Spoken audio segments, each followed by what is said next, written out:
Défaillance de l'anti-radar. Attention, radar vulnérable. Quoi? Oh, Megan, c'est trop tard. Cette clause est très claire. Elle est écrite noir sur blanc.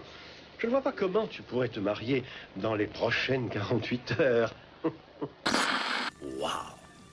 On dirait un collier, en tout cas, ça y ressemble. Tiens, c'est un petit cadeau du requin et de moi.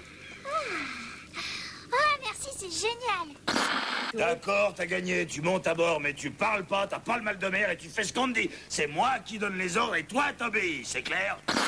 Allez, vas-y, tue-moi, mais laisse-les partir. La ferme! Non, Allez!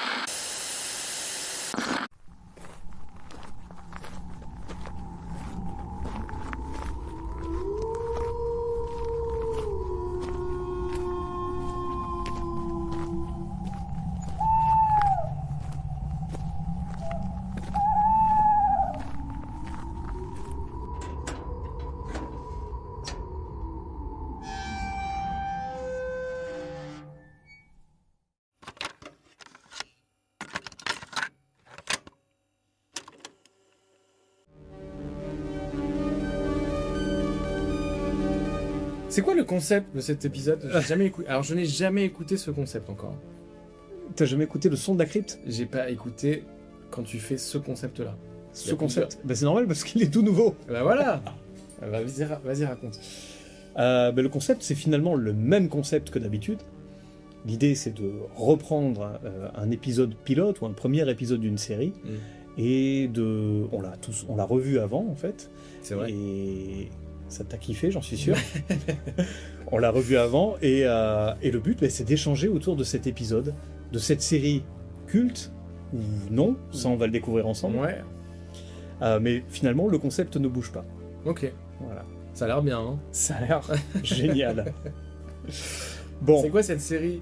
Cette série, c'est Caribe Offshore. Caribe Offshore. Avec... On va se mettre d'accord dès le départ. Est-ce qu'on dit Hulk Hogan ou Hulk Hogan? Moi, je pense que toi, depuis tout à l'heure, quand on en parlait tout à l'heure, tu disais Hulk, et moi, je dis Hulk.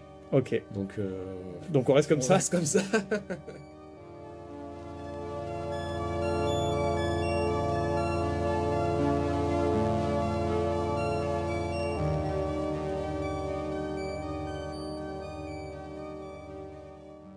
Bon, on t'entend parler depuis tout à l'heure, mais Oui. y a une question qui se pose. Mais t'es qui en fait? Bah oui, tous tes auditeurs fidèles là, qui se disent mais c'est quoi ce gars là qu'on connaît pas. Je m'appelle Antoine, bonsoir. Bonsoir. Voilà, je suis intervenant pour cet épisode parce que il m'a touché profondément et que j'ai énormément de choses à dire. On va voir si ça tient la route, mais voilà. Et on se connaît de longue date quand même. On peut mettre un peu de contexte. On peut le préciser. Voilà. En des temps reculés, quand nous étions vingtenaires. Ouais, vingtenaire, tout à fait. Je veux pas révéler ton âge parce que je sais que t'es un peu immortel à ton échelle. Pour regarder, oui, tout à fait, mais pour regarder des bouses des années 90 et m'en souvenir, ça donne un petit indice sur mon âge. Ouais. Et sinon, dans la vie, pour donner un petit peu d'éléments de compréhension, je dirais, aux auditeurs, je fais de la conception-rédaction, ça s'appelle, et notamment, j'écris une bande dessinée qui s'appelle Big, voilà, que je vous invite à regarder, notamment sur les Instagram. Allez voir, c'est vraiment cool, c'est vraiment drôle. Merci. Complètement décalé, un peu déluré le truc, mais il y a des mises en scène, tout est bien travaillé. Allez suivre ce compte Insta, et voilà. je mettrai ça dans la description de l'épisode. Merci pour ça.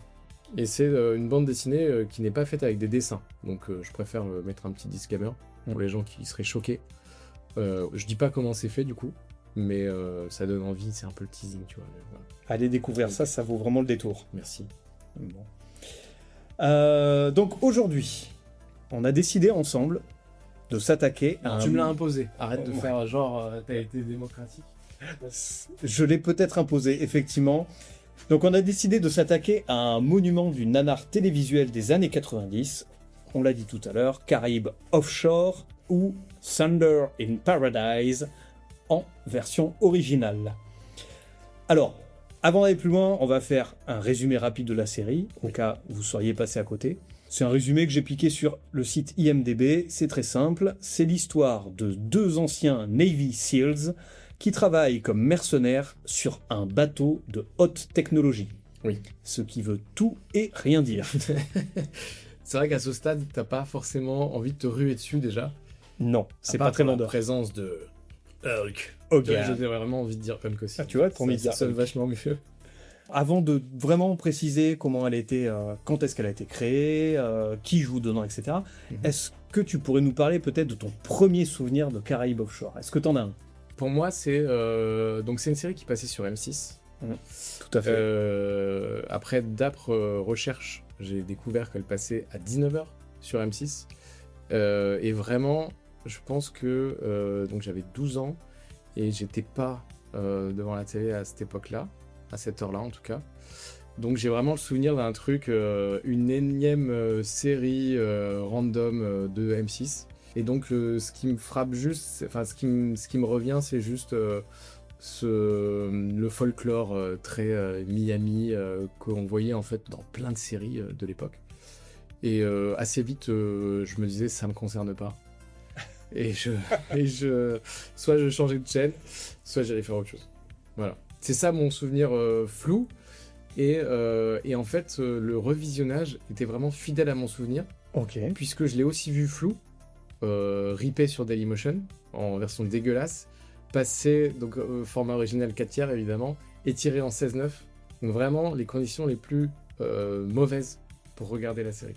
Alors, pour info, l'épisode, vous pouvez le trouver, alors, apparemment sur Dailymotion.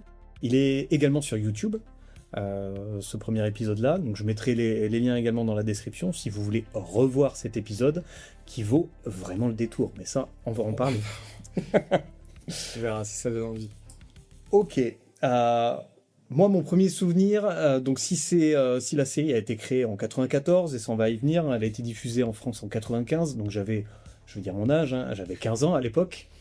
15 ans, j'avais les hormones un peu en ébullition, mais ça, je crois que vous le savez tous, c'est ce qu'on a parlé de Classe Mannequin il n'y a pas si longtemps que ça. Cette série, c'est comme toutes les séries du genre, hein, Alerte à Malibu et compagnie, elle était blindée de bikinis et de meufs sur la plage en mini-tenue. Bon, mais quand t'as 15 ans, ça parle. C'est vrai. C'est même un argument. Un argument de vente. Se suffit à lui-même, je dirais. Tout à fait. Mais à la différence de Alerte à Malibu, même si évidemment on sait pourquoi regarder, il y avait quand même un minimum de justification, c'est-à-dire que les meufs étaient en maillot, mais parce qu'elles étaient maîtres nageuses ou maîtresses nageuses, je sais pas comment on dit. Tu vois, il y avait un. Mais pas que. Dans l'Alerte à Malibu, oui, il y en avait qui, c'est vrai effectivement. elles enquêtent aussi, elles font un tas de trucs. Oui, non, mais il y en a Les aussi gars- qui posaient leur cul sur la plage, Oui, c'est vrai. sur leur serviette, et puis les caméramans aimaient bien les montrer, tout simplement. Mais parce que c'était pour le contexte, tu vois. Tout à Ils fait. étaient sur la plage, donc il y avait Toujours des gens- contextualiser Voilà. ce qui se passe. Voilà. Alors que là, vraiment, je trouve que c'est un niveau au-dessus. C'est vraiment encore plus gratuit. Il y a plein de séquences où le bikini n'est vraiment pas justifié. On est d'accord. D'accord, je le suis. Remettons donc un peu de contexte sur cette série qui représente parfaitement une certaine télévision des années 90. Donc comme on l'a dit, Caraïbes Offshore est une série télévisée américaine d'une seule saison, de 22 épisodes, dont ce fameux pilote dont on va vous parler, qui est un double épisode, cerise sur le gâteau, 1h20 d'épisode, ça c'est génial. Plaisir. Elle a été créée par Michael Burke et Douglas Schwartz. Alors ces noms ne disent peut-être rien, et pourtant, c'est des mecs qui ont à leur actif de bien belles séries, dont notamment Alerte à Malibu.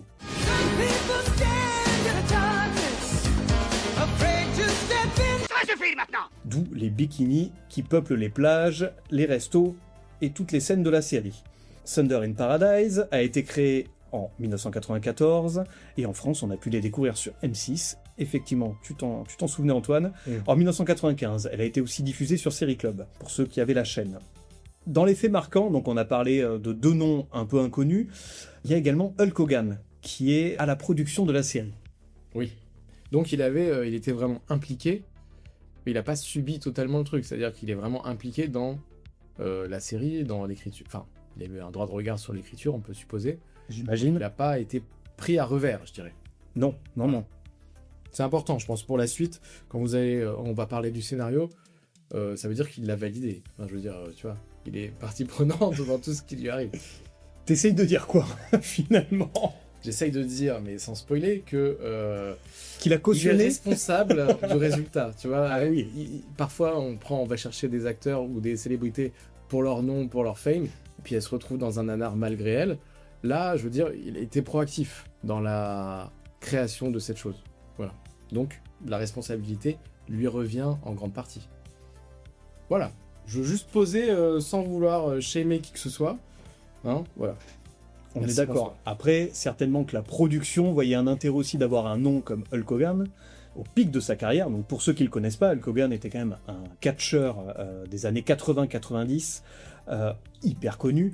Son faciès est connu de tous parce qu'il avait une calvitie avec des cheveux longs, une nuque longue et une superbe moustache de trucker. C'est vrai. Tout ça sur un homme très corpulent mais physiquement massif, Oui. avec beaucoup de muscles.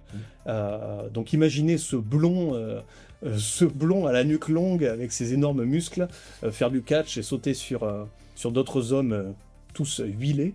Magnifique. Quel bel homme. Donc, Il y en a pour tout le monde, hein, il y en a vraiment, dans pour cette tout le série. monde, effectivement. Mais il avait sa figurine. Je veux dire, si ça, c'est pas le pic de la célébrité d'avoir C'est sa figurine dans les supermarchés. C'est vrai. Mais j'avais des potes qui avaient sa figurine Ouais. en jouet. Et moi, je c'était l'avais cool. pas. En vrai, Et c'était cool, c'était Ouais. cool. Je me souviens que j'adorais regarder Hulk Hogan chez mon cousin. Regarder il avait Canal+. Donc il y avait le catch qui était retransmis sur Canal+. Dans mes souvenirs, c'était le dimanche. Et quand j'étais chez lui, on regardait ça. À regarder Hulk Hogan se battre sur le ring. Se battre Ouais. avec des guillemets. Avec de gros guillemets, effectivement. Qu'est-ce qu'on peut dire d'autre sur la série? Donc la série, comme on disait, elle a eu une seule saison. Soi-disant, Hulk Hogan aurait souhaité se retirer de la série au terme de la première saison. Se retirer pour retourner au monde du catch. Est-ce que c'est la vraie raison ou est-ce que tout simplement il a senti que la série battait un peu de l'aile? Je ne sais pas. En tout cas, quand tu dis je me retire de la série et que la série est basée sur toi, ça sent pas bon pour la suite de la série. Donc, je veux dire, il a. C'est sûr. Surtout que son coéquipier dans la série est pas très charismatique, on va dire. Oui. Bon. Donc effectivement, c'est compliqué. C'est comme si dans K2000, la voiture disait finalement Quitte. oui, quitte, tout à fait. Il disait non, en fait, je vais prendre la sortie 52 et je vous laisse là, les gars. Continuez sans moi. Mais a-t-elle son propre libre arbitre Quitte. Tu veux lancer le débat sur l'IA de Kit maintenant Ah, peut-être. S'il la refaisait aujourd'hui, ce serait une tuerie. Au sens premier. Tu crois Tu sais qu'il y a eu un remake quand même Oui, de J'ai K2000 découvert ça. dans les années 2000. Oui. Ça mérite un visionnage, hein. Parce que ce que j'en ai lu, c'est... Et j'avais vu le premier épisode, vaut mieux s'arrêter là. Non, c'est pas fameux. C'est nul. Zéro. Ok. Et puis, il n'y a pas David Hasselhoff. Voilà. C'est comme Caraïbes Offshore sans Hulk. Exactement. Exactement. Vas-y. Bon, la série, pour moi, elle suit la vague aussi des autres séries concept avec des véhicules iconiques. Oui. Là, on est sur un bateau hors norme. On parle de nouvelles technologies, de haute technologie, même dans le pitch. Bon, mais ça fait forcément penser à K2000 qu'on vient juste d'évoquer. Et puis à d'autres séries du même genre, comme Supercopter ou Tonnerre Mécanique. On m'a même parlé, j'étais étonné d'apprendre ça, qu'il existe une série avec un super camion. Et pourquoi pas? Eh ben, pourquoi pas, qui s'appelle donc Police 2000. Alors je n'ai pas encore vu l'épisode, mais j'aimerais bien un des épisodes, mais j'aimerais bien le regarder, voir ce que ça donne. Tu l'as vu, celle avec les rollerblades intelligents? Ah non. Putain, incroyable. Comment elle s'appelle? Elle n'existe pas. Mais Ah, d'accord. est-ce que tu permets Vas-y. un petit interlude? Vas-y. Je t'ai préparé des petites surprises. Ah. J'ai préparé des séries avec des pitchs de merde, puisque on est là-dedans, si tu permets. Je vais te faire un quiz sur un vrai ou faux, tout simplement, de ces pitchs existent-ils, ces séries existent-ils. Je vais te les pitcher et tu me diras si elles existent ou pas. Ok, Ok? c'est parti. Allez. Une famille de banlieue cache chez elle une petite fille robot conçue comme un prototype militaire. Elle tente de vivre comme un enfant normal malgré sa force surhumaine et sa voix de synthèse. Ça existe ou pas? Le pitch est assez dingue. J'ai envie d'y croire. Sachant que j'ai été piocher des choses dans la vibe 90. Donc voilà. C'est des pitchs très type Caraïbes Offshore, tu vois. Ça m'étonnerait pas que ça puisse exister, quelque chose comme ça. J'ai envie d'y croire. J'ai envie de te dire que oui. Alors, je ne connais pas la série, si elle existe vraiment. Vas-y, dévoile-moi tout. Elle existe, bravo, bonne réponse. Ouais. C'est Small Wonder.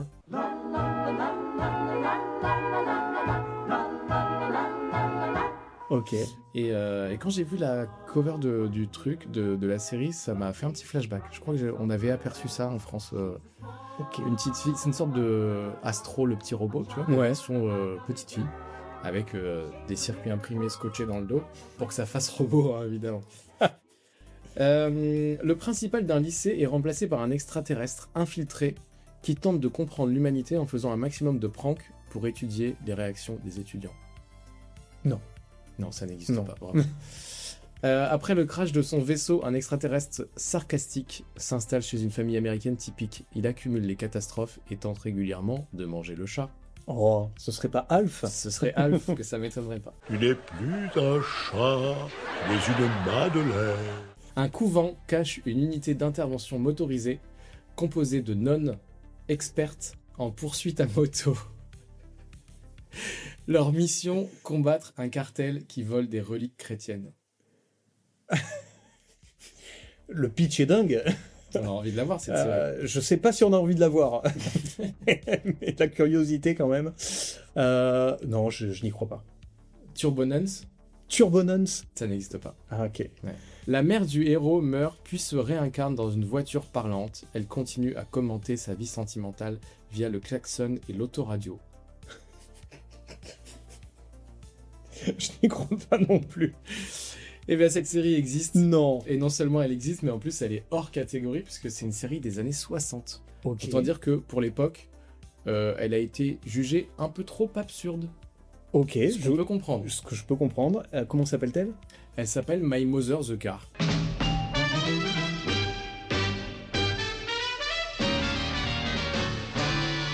Vraiment, Ok, donc littéralement, ils se sont pas fait chier sur le non. titre, hein, au Non, moins. non. Ok, très bien. On n'est qu'à la moitié, mais t'as l'air de bien t'en Ouais, sortir. je donc, kiffe. voilà. Vas-y, envoie du bousin. Par erreur administrative au Vatican, un adolescent skater de Cleveland devient pape. Il transforme les messes en concerts grunge et répond aux crises diplomatiques avec des références à Mortal Kombat. C'est too much. C'est too much, je peux pas y croire. Si ça existe, je veux voir cette série absolument. Ça s'appelle Teen Pope et ça n'existe pas. Ok. Voilà. Alors, bon, tu me diras après. D'où te vient toute cette imagination? J'ai été aidé.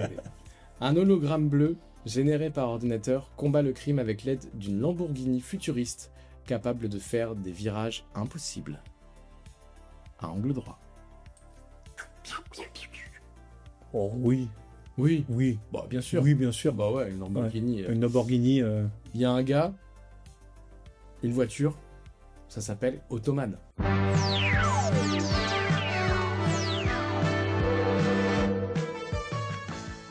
Ah, Ottoman, oui. Ottoman. J'ai déjà entendu parler de cette série, donc Elle oui, existe, elle elle existe. existe. Tout à fait.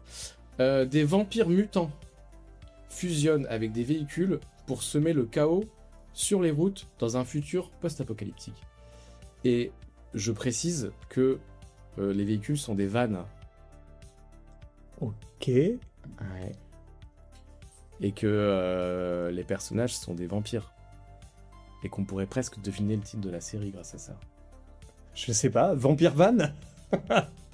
Les vampires. Oh là là. Non, c'est pas possible. Si, ça existe. Non. C'est une vraie série. C'est une vraie série plutôt jeunesse. Ok. Je pense que ça mérite le coup d'œil parce qu'on est au début des images de synthèse. Et il y a l'air d'avoir la 3D vraiment particulièrement schlagos. Ok. Après une expérience militaire ratée, un policier fusionne avec un iguane. Il résout des crimes grâce à sa langue de 80 cm et sa capacité à rester immobile pendant 14 heures. Il y a un épisode qui dure 14 heures d'ailleurs, on le voit. Il est en planque. Et ça- J'adore. Ouais. J'adore, il faut que cette série existe. Bah non. Non, elle n'existe pas, c'est Lézard Cop. Une dernière. Allez. Un procédural policier entièrement musical où les inspecteurs chantent des affaires de meurtre avec un sérieux absolu. Une idée absurde. Si absurde que elle en devient fascinante. Non, j'ai envie de dire non. Et ça existe. Oh là là ça là s'appelle Cop Rock. Ok. Voilà, franchement, bien, j'en ai bien tiré. Je sais pas si je m'en suis bien tiré, non. Mais bon, ça donne du grain à moudre pour de prochains épisodes de pilote, tu vois. Alors, par contre, il faut pouvoir les trouver après ces séries, c'est parce clair. que je pense qu'on est sur de la série très de niche, vraiment de niche, Ouais, effectivement. Bah, merci pour ce petit jeu, Bah, je Antoine, t'en prie, c'était je t'en prie. vraiment fun. Ah ouais. Donc c'est ton ami ChatGPT. J'ai été un peu aidé, ouais. Déjà pour les vraies séries que je ne connaissais pas. Hein. Mm. Voilà, il m'a sorti des trucs avec des pitchs, voilà. Et après, on a un peu brodé ensemble sur les fausses, ouais. Ok. Voilà. Bah, à part Alf, qui est la plus connue, Oui. Ottoman, dont j'avais entendu parler, les autres, je vais pas te mentir. Bon, Mais elle nous manque pas. Peut-être la My Mother the Car, parce que quand même, une série des années 60 qui ose un pitch pareil, j'ai envie de voir le rendu que ça peut avoir. Bon, on cherchera. Si on la trouve, cherchera. pourquoi pas la regarder. Ouais.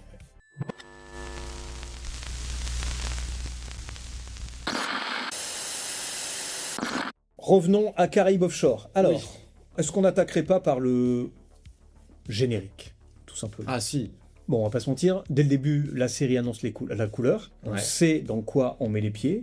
Je n'irai pas plus loin.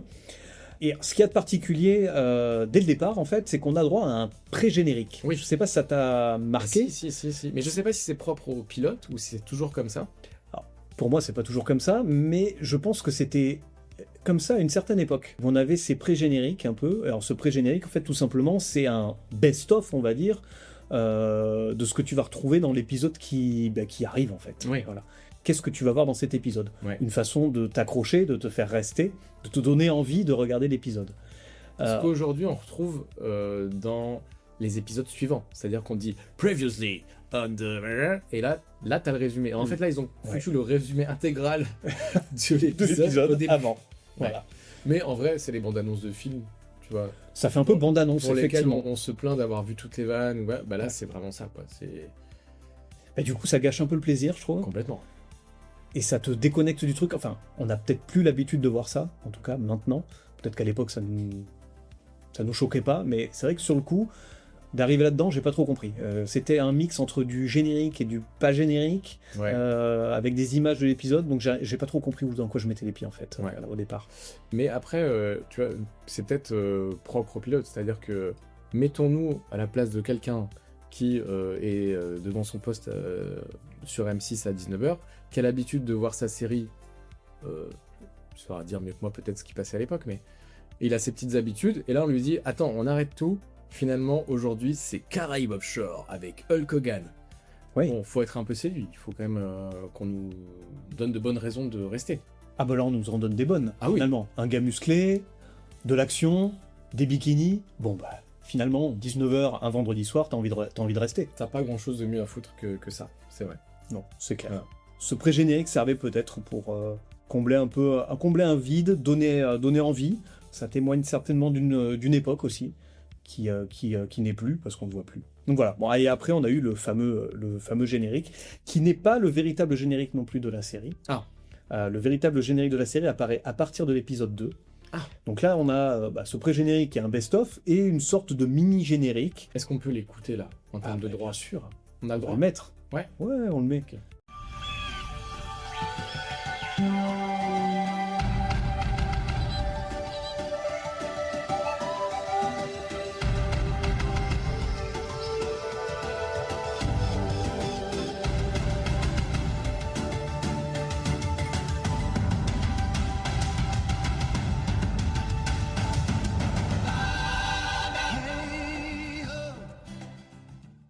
Un beau générique.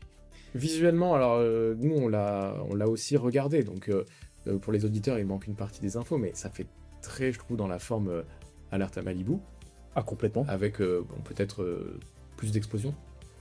Un peu Vous plus. imaginez qu'il y a des gens à sauver qui explosent tout à coup. Voilà. Mais qu'est-ce que ça t'inspire toi, ce générique? Ce que ça m'inspire un peu, c'est ce que tu disais en aparté finalement, c'est que le générique est quand même un peu en décalage par rapport à la musique, finalement, entre les images et la musique, c'est ce que tu m'expliquais. Et je suis assez d'accord avec toi. Même si finalement, on va le voir après par la suite, hein, le scénario est assez creux et propose des intrigues un peu light finalement par rapport aux enjeux qu'il pourrait y avoir. Donc la musique avec cette petite flûte, cette petite voix suave de bord de plage, va bien avec le reste de la série, je trouve, en fait. Ouais, ouais, en fait, ça...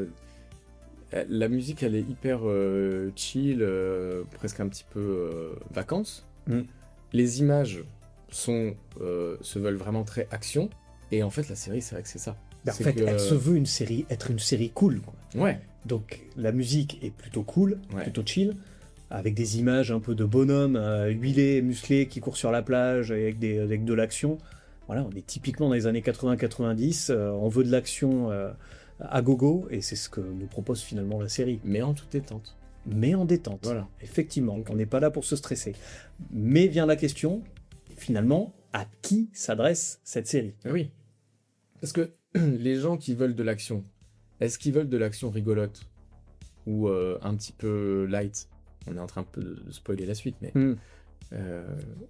qui tu es quand tu mates une série sur M6 à 19h où on te montre des filles en bikini, des mecs huilés et une série d'action où clairement va pas falloir trop réfléchir, a priori. Qui es-tu ? À qui s'adresse cette série ? Je pense que on lance la question, mais que la réponse, on l'aura peut-être en déroulant l'intrigue. On l'aura sûrement en déroulant l'intrigue, mais finalement, on le sait déjà, elle s'adresse un peu à tout le monde en fait. Ouais. Elle s'adresse un peu aux ados qu'on pouvait être à l'époque, des ados un peu prépubères qui cherchent à voir justement de très belles femmes sur la plage. On s'adresse peut-être au père de famille qui est un peu frustré dans sa vie de tous les jours, qui voit des petits culs se promener sur la plage et que ça excite fortement, et qui imagine peut-être Bobonne lâcher son fer à repasser pour venir... Enfiler un string et... Exactement, qui n'a jamais rêvé de ça, le string fer à repasser. Sûr. Ouais. Mais ça s'adresse aussi certainement à la ménagère, qui voyait en Hulk Hogan le mâle alpha, ce mec huilé, musclé, prêt à la secourir. Ouais. Ça s'adresse un peu à tout le monde. Mais finalement, est-ce que ça s'adresse pas à personne, en fait ? C'est ça, quand tu parles à tout le monde, tu parles à personne. C'est ça. En tout cas, on est bien dans le lexique des années 90. Parce que t'as dit Bobonne et la ménagère, et ça, vraiment, c'est fidèle. C'est fidèle. Donc, on est dans une immersion totale. On est dans une immersion. On est dans l'esprit de la série, l'esprit des années 80-90. C'est parfait.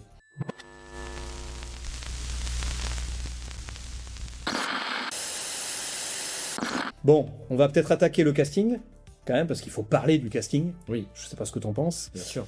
Il y a quand même 2 personnages importants dans la série. Le plus important, on en a déjà parlé un petit peu, c'est le personnage incarné par Hulk Hogan, notre cher Spencer, qui représente le héros américain absolu, dans toute sa splendeur. On le voit dès le générique, le mec n'a peur de rien. Il est bâti comme un frigo, il est énorme. Et puis, même son corps est mis en avant à chaque image, à travers ses mini-tenues. Je sais pas si ça t'a choqué, mais de le voir tout le temps... Je pense pas que les tenues soient mini, c'est lui qui est grand. Il a juste pas trouvé sa taille, le pauvre. Il y a peut-être de ça, mais de le voir toutes les minutes en mini-short ou en moule bite, ça me fait peur, déjà. Ah, moi, il me fait très peur, il a une sale tête. Après...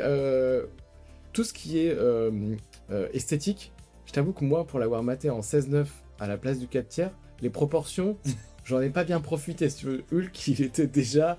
de base, il est fatos, mais alors là, il était encore plus dans l'horizontalité, quoi. Donc, ses pectoraux, ils n'avaient pas de fin, si tu veux. C'est vraiment... Excellent. Ouais, ce qui est moins vrai, finalement, pour les femmes en bikini. Ça n'a pas le même rendu. Ça n'a pas le même rendu. Non. Okay. Ça t'a moins choqué. Ouais. Ça t'a plu peut-être d'ailleurs. Tu as passé un bon moment. Je sens que je suis passé à côté de quelque chose. Ah, Ouais, ça et vraiment le fait de l'avoir maté en je sais pas, 280p, vraiment très très basse def, pareil. On rate quelque chose de l'esthétique globale. Mais bon, bref. à quand une version Blu-ray de... Ouais, remasterisé, bien Caraïbes sûr. Offshore. Ça mérite un 4K easy, quoi. Mais serais-tu prêt à mettre 40 balles dans l'achat de la saison de Caraïbes Offshore? Ouais, je sais pas. Je vois bien, tu sais, sur les démos de télé, là, tu vois, où ils te mettent des images ultra saturées, ultra brillantes. Un bon pec de Hulk, je pense que ça vend de la télé. Hein. Ouais, ça peut faire peur aussi. Hein. Ça peut faire peur. Ça peut faire Ouais, peur. ouais. Bon. Profiter de chaque poil de moustache et de sa nuque longue N'est-ce pas? en 4K. Donc, Hulk Hogan, c'est le héros américain absolu, comme je disais tout à l'heure. Et il est omniprésent. De toute façon, la série tourne autour de lui. C'est le personnage principal, le héros. Donc, on le voit tout le temps. À côté de lui, il y a un autre personnage, son sidekick, comme on Oui. l'appelle dans les séries. C'est Brubaker, qui est incarné par Chris Lemon.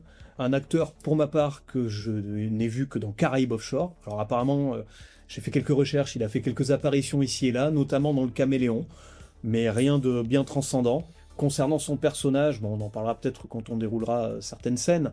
Bon, il apparaît plus comme le cerveau de l'opération. C'est relatif, hein. Et le cerveau un peu teubé quand même de temps en temps. Ouais, pas mal teubé, ouais. Comparé au bourrin que représente Hulk Hogan. Ouais. Mais finalement, c'est pas si compliqué que ça de paraître comme étant le cerveau de l'opération quand on a Hulk Hogan à côté. Ouais. Oui, c'est vrai. Mais je trouve que c'est pas... Alors, peut-être que la série fait ça mieux par la suite, mais vraiment, ça m'a pas sauté aux yeux que le sidekick était le cerveau de la bande, si tu veux. En vrai, à côté de Hulk, je pense que tout le monde a l'air chétif, mais déjà, lui, tu le mets tout seul. En vrai, il est méga baraque aussi, lui. C'est pas Hulk, mais en vrai, il est super taillé. Et dès le début de la série, il est complètement... Il est censé être celui qui est aux commandes du bateau, un peu le geek de son bateau, tu vois, ultra tech et tout ça. Et on sent qu'il maîtrise pas grand-chose. Et il est complètement dépassé. Ouais. Je suis C'est d'accord. vraiment le bouffon qui... Oh, j'avais plus là, je pensais que ça ferait ça, mais malheureusement ça marche pas, je sais pas quoi faire. C'est quand même beaucoup ça.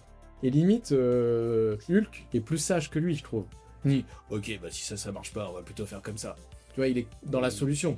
Oui, mais ses solutions à lui sont généralement très bourrines, on va dire. C'est vrai, Voilà. c'est vrai, C'est pas dans la finesse. c'est vrai. Voilà. Mais il est proactif. Il propose des solutions. Oui, il faut agir. Il De est toute dans façon, la solution. On est dans de l'action. Ouais. Il faut agir. Ouais. Il faut qu'il y ait un résultat. Oui.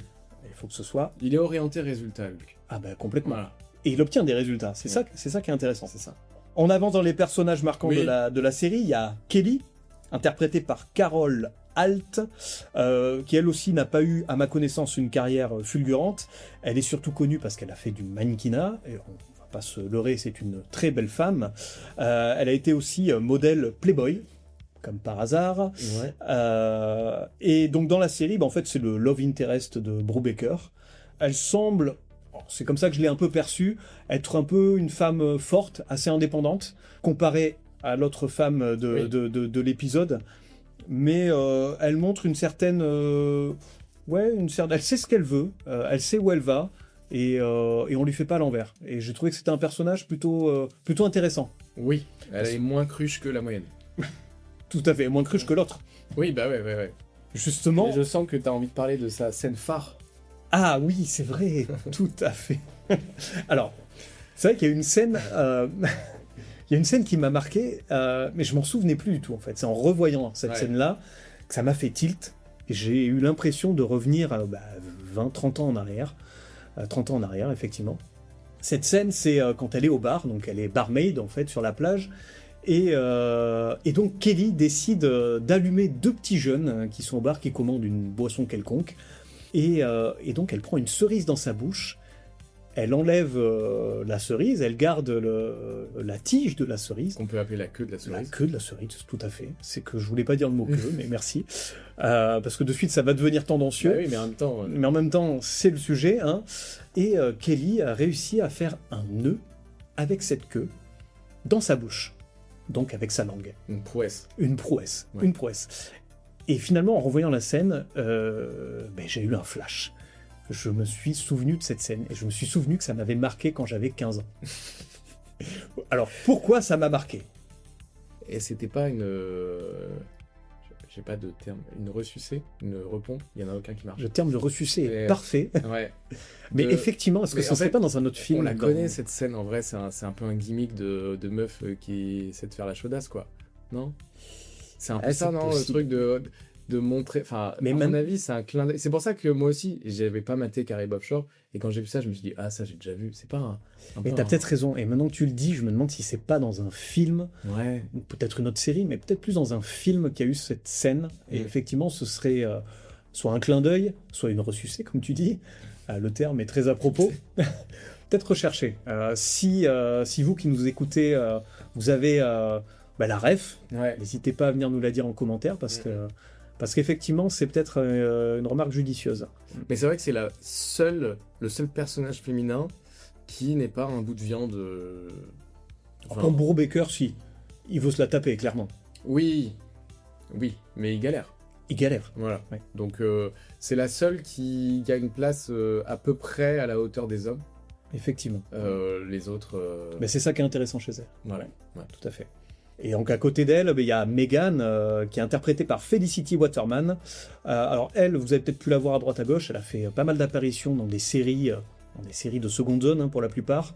Pacific Blue, Mitch Buchanan, Sequest, Nikita, etc., etc. Elle a fait une apparition aussi dans Code Lysa. Ça c'est moins une série de seconde zone, je pense que Oui, les gens de notre génération ont bien kiffé cette série également. Voilà, donc c'est un personnage comparé à Kelly qui est assez ridicule, qui est finalement dans le ton des autres personnages féminins qu'on avait à l'époque dans les années 80-90. Le personnage féminin un peu antipathique, un peu relou, Il y a pas qui d'autre passe mot. son temps à crier, à être un peu chiante. C'est une conne. Tout simplement. Et moi, qui se fait clairement, aussi traiter n'importe comment. et qui se fait traiter n'importe comment. Voilà. On est bien d'accord. Ouais. Et en fait, elle m'a fait penser, quand j'ai revu cet épisode de Caribe Offshore, elle m'a fait penser au personnage de Willy dans Indiana Jones et le Temple Maudit. C'est exactement le même type de personnage, Oui, bah ouais. qui sert un peu de love interest aussi au héros, donc ici avec Hulk Hogan, mais qui passe son temps à crier, à avoir peur, à être dépendante de l'homme présent sur place. Donc c'est le personnage, bon maintenant on n'en veut plus des personnages comme ça, enfin c'est... Non, mais elle commençait bien parce que quand même, elle a un hôtel. C'est comme ça, c'est comme ça que commence un peu l'intrigue du bazar. Tout à fait. Elle a un hôtel apparemment immense sur la plage avec un truc qui fait grave de maille, donc qui lui garantit normalement une certaine aussi indépendance. Et malgré tout, ils ont trouvé un truc qui fait qu'elle a quand même besoin de Hulk. Bah oui. Voilà, et elle retrouve vite sa place de chouineuse, désolé pour le terme, mais voilà, où il y a, je crois, plusieurs scènes où littéralement il la met sur son dos pour la Oui, transporter. complètement. Vraiment, on est dans les pierres à feu. S'il avait pu la tirer par les cheveux en la traînant, c'était pareil. Donc, ouais, elle est vite, malheureusement, remise à la place des persos féminins des années 90. Voilà, un faire-valoir qui chouine, quoi. Qui sert à montrer le danger aussi, tu vois. Parce que Hulk, s'il est tout le temps sûr de lui, ça peut lasser. Alors que s'il y a un perso un peu qui donne du relief à tout ça, tu vois, qui flippe. Ouais, mais c'est un perso un peu cliché finalement. Ah, complètement. Et on n'en veut pas. Enfin, Bah, à l'époque, je pense qu'elle peut-être sert- que ça elle passait, sert- mais- Elle sert le scénario, tu vois. ouais. Elle met un peu plus de... Ça permet de regarder Hulk avec tu vois, en contre-plongée. Ouais, mais c'est ça. Regardez, ouais. On met en avant, c'est ça, c'est un faire valoir. On met en avant le héros qu'est Hulk Hogan. Ouais, voilà. Effectivement. Ouais. Avançons sur les personnages. Oui. On a un personnage improbable. Je ne me souvenais pas qu'il était dans la série. Patrick McNee. Alors, ce nom ne vous dit rien. Enfin, vous dit rien, si, je pense que quand même il doit parler à certains. En attendant, si je vous parle de John Steed, c'est chapeau melon et bottes de cuir. Ah, mais oui. Eh oui, John c'était Steed ça. est dans la série. Et on se demande, mais qu'est-ce qu'il fout là? Qu'est-ce qu'il s'est dit à ce moment-là, l'acteur? Pourquoi il s'est dit, je vais faire une série avec Hulk Hogan dans laquelle il sera constamment en moule bite? Je ne vois pas l'intérêt. Alors, pas lui. Non, pas lui. Quoique, Ça le aurait style à peut-être été ça, l'anglaise, l'intérêt le style à du truc, l'anglaise ouais. en moule bite, je sais pas, chapeau melon et moule bite, pourquoi Oui. pas? Mais effectivement, pour moi, c'était improbable de le voir là. Moi, ce mec-là, quand je pense à lui, c'est chapeau melon et bottes de cuir. Ouais. Je ne peux pas le voir dans une série, ouais. Dans un nanar, en fait, comme ça. Je l'imagine pas. Mais bon, pourquoi pas? Il y a certainement d'autres acteurs qui ont participé, de très bons acteurs qui ont participé à des nanars comme ça. Bah ouais, mais ça sent la fin de carrière quand même, hein, quand tu t'acceptes ça. Ouais, je pense. Ouais. Ouais, je pense. Bon, enfin, c'était assez improbable. On avance dans les personnages, il en reste plus que 2. Il y a le bad guy de l'épisode. Alors, j'ai trouvé aucune information sur lui, mais finalement, on n'en veut pas trop. Parce que le mec, il a le charisme d'une moule, quoi. Enfin, il est... Tu vois même pas de qui tu parles. Le bad guy, tu sais, qui enlève la gamine. Le méchant. Le méchant. Le ouais, méchant. Le méchant de l'épisode. Le On va en méchant parler après. qui arrive vraiment très tard. Il arrive tard dans l'épisode, C'est-à-dire effectivement. que, vraiment, tu t'es tapé... Là, pour me remettre un peu de contexte, on a un pilote qui fait quoi, 1h20 1h20, ouais. 1h20, je pense qu'il arrive au bout de 40 minutes, le méchant. Ouais, peut-être. Quelque chose comme ça, ouais. Ouais. Et finalement, son arrivée est un peu à l'image du personnage, quoi. On s'en Oui. fout, il apporte pas grand-chose. Le mec joue mal, clairement. Il surjoue, il joue mal. L'acteur est peut-être très bon, il fait ce qu'on lui a dit de faire. Et il fait le bad guy de base. Après, si on l'a pas vu dans d'autres trucs, on a un petit indice de son niveau de jeu quand même. Peut-être. Je pense. Peut-être qu'il a fait énormément de nanars dans les années 80-90 aussi, ça je ne sais pas. Peut-être. Et enfin, le personnage principal... K2000. Non, Ah non, merde. Thunder. Le personnage principal, finalement, c'est le bateau, en fait. Bah oui. Parce que le bateau, on s'en souvient tous, le bateau, il a de la gueule. Comme toutes ces séries avec des véhicules, ils avaient tous de la gueule. Certes, ces séries ont mal vieilli. Pour certaines, on en a déjà parlé dans le son de la crypte. Je pense notamment à Tonnerre Mécanique et Supercopter. Mais purée, ces véhicules... Putain, c'est un fantasme. À l'époque, je pense que c'était un fantasme pour le commun des mortels. En tout cas, pour les mecs rêvaient d'être à bord de bateaux ou de motos avec ces gueules-là. Enfin, je sais pas toi. Ouais. Moi, ado, je rêvais, quoi. Je m'imaginais... Bah, autant j'ai pu triper sur K2000, tu vois. Ouais, sur complètement, le titre. Ouais. Mais là, le bateau, j'avoue, ils lui ont mis un gros sticker sur le côté Ouais. où il y a écrit Thunder. C'est classe quand même, non? Le sticker est chambé. Il manque des flammes, je pense. Bah voilà, en fait, c'est ça. En fait, il est... Comme c'est un bateau, c'est un hors-bord militaire, en fait, il est blindé. Ouais. Et donc, finalement, il y a pas de truc un peu kiffant sur la forme du bateau, tu vois. Il y a pas... c'est pas une bagnole de James Bond avec des trappes et des trucs qui s'ouvrent, et tu vois. En fait, il est très sobre, le bateau. Ouais, mais tout est caché, parce que finalement, à des moments, il y a des trappes qui s'ouvrent, où il peut sortir des missiles. Il y a quand même des choses. Ouais. Je Il y a trouve quand même un peu soft, là. un mini scooter des mers qui sort de s'éjecte. la On sait coque, pas qui d'où, s'éjecte d'ailleurs. d'où. On sait pas. Ça, on sait pas. Ouais, On sait pas. Donc voilà, donc c'est... Moi, je trouve qu'il manque un petit peu de charisme, ce Thunder. Moi, je me souviens Ah, qu'à ok, l'époque, ça il m'avait tapé dans l'œil, mais un peu comme tous les autres. Mais je pense que j'étais un peu sujet à ce genre de truc, tu vois. Moi, j'étais fasciné peut-être par les engins. Je le suis beaucoup moins maintenant parce que j'en ai strictement rien à foutre de mon véhicule. Hein. Pour tout vous dire, je roule en Clio 3. Donc, mon niveau en termes de véhicule haut de gamme est assez limité. Il y a des trappes à missiles quand même dans ta Bien entendu. Oui, voilà. Attends, c'est quand même Bien sûr. Oui, tout à fait. Mm. Je peux aller sur l'eau aussi. Hein. Ah bah, ouais. Voilà. C'est la base. Voilà. On est bien d'accord. Je crois que c'est l'équipement de base. Hein. C'est l'équipement de base Ouais. sur les Clio, tout à fait. C'est pas une option. Donc, mais c'est vrai que moi, dans ces années-là, j'étais gamin, j'étais peut-être un peu influençable, Ouais. mais je rêvais d'être au volant ou aux manettes d'engins comme ça. Ouais. Mais finalement, c'est en ça que la série est bonne, finalement. Elle s'adressait à... J'étais une des cibles, j'étais cet ado qui rêvait, qui fantasmait de jolies femmes et de gros véhicules, quoi. Tu vois, on commence à Et non pas de grosses femmes et de... Je m'arrêterai là. Mais, on commence à avoir une réponse sur qui était concerné. Ouais. Et en fait, c'était peut-être bien toi. Hein. Tout à fait. C'était peut-être... Ou alors, c'est 15 Enfin, ans... pas que moi, hein, j'étais pas tout seul. Hein. Non, ils l'ont fait pour toi, les gars.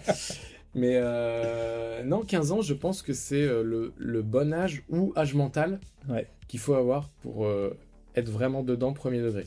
Ouais, parce qu'on va pas se leurrer, là, maintenant, en revoyant la série, à 40 balais et un peu plus, on n'est pas la cible. Enfin, Ah non. ou on l'est plus. Ou Je alors, pense que la cible n'existe plus, hein, elle est morte avec la je série. pense qu'il y en a quand même. Hein. Ah, je pense que la cible Jean-Michel qui écoute du Patrick Sébastien, je pense qu'elle peut kiffer, quoi. Ouais, je sais pas. J'ai rien contre les Jean-Michel. Un Ni peu plus. contre Patrick Je suis un peu plus contre Patrick Sébastien. Est-ce que tu l'as vu, mon cul? Est-ce que tu l'as vu? Ta gueule! Ta gueule! S'il te plaît, ta gueule! Ferme ta gueule, je t'en supplie, c'est insupportable! Excusez-moi, je suis désolé. Mais non, mais en fait, en vrai, je pense que quand je dis la cible, elle n'existe plus, on a une telle offre que en fait, moi, c'est vraiment ça qui m'a choqué au premier visionnage. Premier et dernier d'ailleurs. Mais Non, spoil pas notre conclusion. non, mais ce qui m'a frappé, c'est le rythme. Quand j'ai lancé le truc, j'ai regardé tout le début avec vraiment, t'as un plan où tu vois le bateau qui trace sur l'eau avec de la musique et ça dure 4 minutes entières de bateau qui trace sur l'eau. Il n'y a rien d'autre. C'est juste le bateau. 4 minutes à l'échelle de ce qu'on voit aujourd'hui, mais t'as déjà tellement avancé dans l'intrigue. Tu vois, parce qu'aujourd'hui, on a besoin d'aller vite. mais ouais, mais c'est ça, Mais moi, sur qui le me- format des réseaux sociaux aussi. On a besoin Ouais. que ça aille vite. Mais même, tu vois, Netflix, l'écriture Netflix, enfin, en quelques secondes, t'es dans le truc, tu rentres direct dans l'action. Enfin, là, je vois pas comment. Mais en fait, je me dis, ça correspond à l'usage aussi. C'est-à-dire que la télé, elle tourne en fond, en fait. Tu vois, quand tu te remets dans l'époque, la télé, tu l'éteins pas forcément, ça tourne en fond. T'as le temps, en fait, de voir que, putain, c'est quoi ce truc avec le bateau, là? En fait, t'as 4 minutes, on te donne 4 minutes pour rejoindre ton canapé, finir de pisser, prendre un bol de cacahuètes et te mettre dans ton canapé. Et vraiment, je pense que ça sert à ça, tu vois, c'est une sorte de... Ça va commencer, attention. Voilà. Et en même temps, il y a un truc qui m'a frappé, c'est que, tu vois ce truc, cette écriture Netflix, là, dont on se parlait, tu vois, il y a récemment... C'était Matt Damon qui parlait du film, je crois qu'ils ont sorti uniquement sur Netflix. Et il se plaignait en fait des contraintes d'écriture qu'il y avait pour son film, en disant que, en fait, du coup j'ai cherché, j'ai regardé, ils appellent ça le second screen writing. Donc en gros, ça, c'est un type d'écriture qui est fait pour les gens qui sont pas attentifs, quoi, qui ont le téléphone dans la main, qui sont en train de faire autre chose et qui font tourner la série parce qu'il y en a tellement que tu peux les laisser tourner et qui ont pas un niveau d'attention très élevé, quoi. Et du coup, en permanence, tu as des scènes d'exposition qui sont ultra clichés, enfin ultra mal écrites en fait, qu'on considérait comme mal écrites parce que les persos ils font un truc, ils expliquent qu'ils viennent de le faire. Je crois même que Matt Damon il disait toutes les 10 minutes il faut rappeler l'intrigue, c'est-à-dire où on en est, ce qu'on fait, où on va. Les gens décrochent facilement. C'est ce que tu as dit, c'est que les gens ont leur téléphone portable à portée de main et ils vont s'en saisir. Et si à un moment donné ils sentent que ils décrochent un peu de la série parce que ça se ralentit, le rythme se ralentit, les séries contemplatives ça marche pas, ça marche moins, à part pour une certaine frange de la population. Mais effectivement, ils ont besoin de capter l'attention de l'audimat. Donc dans ce cas, effectivement, et ça c'est quand même assez malheureux de devoir redécrire, réexpliquer ce qui se passe constamment. En fait, ça c'est un truc, c'est une critique qu'on fait là, en disant les gens ils sont plus attentifs et tout. Mais en vrai, quand j'ai regardé ce truc-là, en fait c'est hyper vieux parce que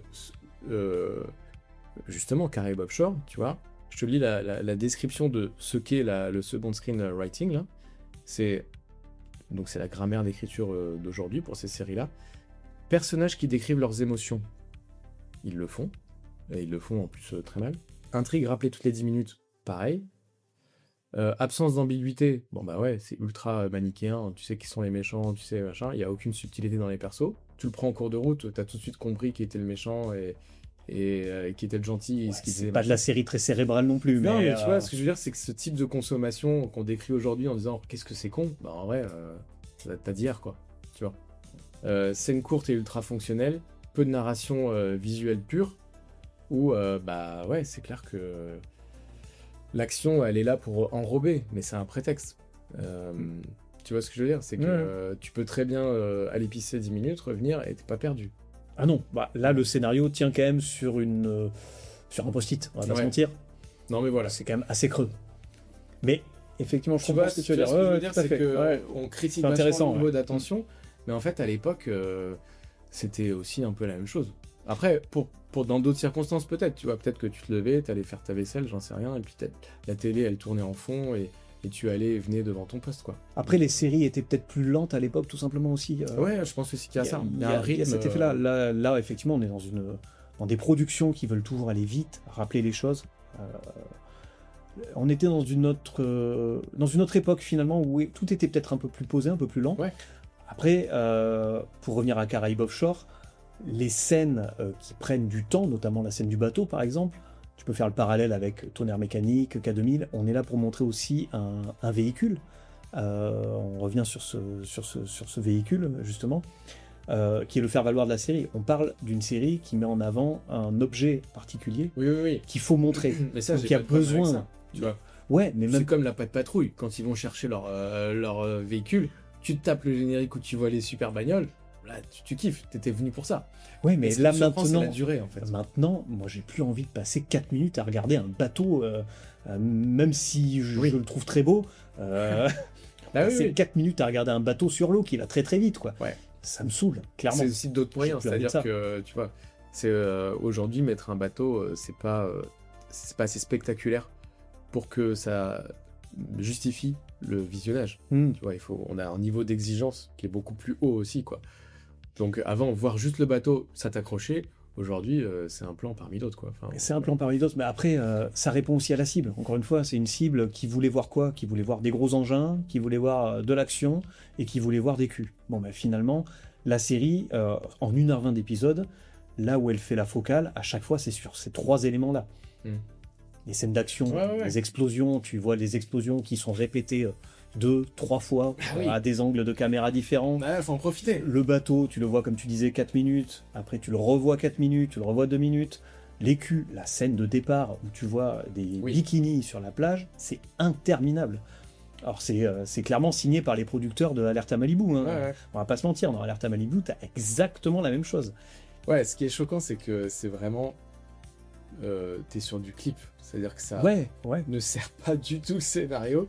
C'est juste, petit break, on va vous mettre 2 minutes de boule. Ouais, c'est ça. parti. C'est ça. Mais ça capte certainement l'attention aussi Oui, des, non, mais bien sûr, des- bien sûr. des téléspectateurs. quoi. Ouais. Parce que certains, mais je pense pertinemment que certains venaient regarder ça uniquement pour Ah ça. bah quoi. oui. On va pas se mentir. Il n'y avait pas internet, hein. Espèce de gros pervers! Non. Alors je sais pas jusqu'où on peut aller là, mais bon, de là à aller fantasmer sur Ah, l'offre était beaucoup plus mince. sur on va pas Caraïbes se mentir. Offshore, bon, Ah. faut en vouloir C'est quand un même. autre sujet, mais ouais. Parce que si tu commences à vouloir te palucher sur Caraïbes Offshore, ça fait un peu peur. C'est- À tout moment, t'as une nuque longue avec une petite moustache C'est de vrai. trucker qui apparaît, ça te coupe l'envie, je pense. Faut être précis, ouais. Bon, désolé, là, on a un peu dévié. mais- Bon, on a énuméré tous ces personnages. J'ai envie de te poser une petite question.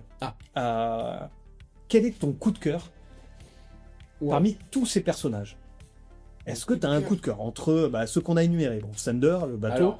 Spencer, Patrick McNee, Brubaker, Kelly, Megan, celle qui crie tout le temps, le moulbit de Spencer, Alors, si on peut dire que c'est un personnage à part entière. c'est un peu le problème de la série, c'est qu'il n'y en a aucun auquel je me suis attaché. Alors, du coup, c'est pas par esprit de contradiction, mais je trouve qu'il en manque un quand même, que j'ai bien aimé, Ah. et que j'ai regretté de ne pas avoir vu en VO. C'est la gamine.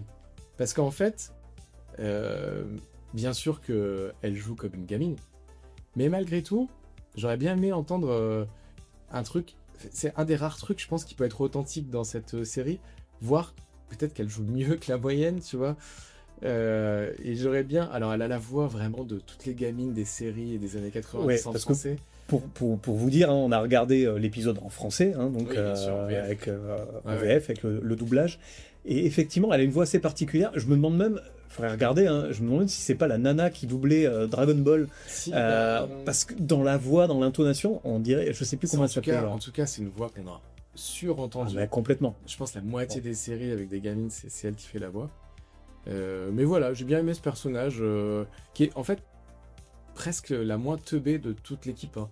Elle est mignonne, Tu vois. cette gamine. Elle est mignonne et puis elle est pas trop con. Elle voit, Non, c'est vrai. Elle nous explique même l'intrigue par moment. Enfin, elle explique pas, mais les rares moments où on la prend pour une débile, elle dit non mais les gars, j'ai capté que c'était un faux mariage, j'ai capté ceci, cela. Donc c'est quand même elle qui trouve, excuse-moi, au risque de spoiler, comment il faut lire la carte au trésor. Tout à fait. Il s'agit d'un trésor. Donc elle est quand même moins con que la moyenne. En tout cas, moins conne que son père. Quoi. Oui. Déjà, ce qui est pas mal. Voilà. Non mais voilà, j'ai bien aimé ce perso. C'est vrai que Et toi j'ai pas cité ce Et personnage-là. toi alors? Ben, finalement, moi, c'est pas un personnage. Moi, c'est plutôt les tenues de Spencer. Les figurantes.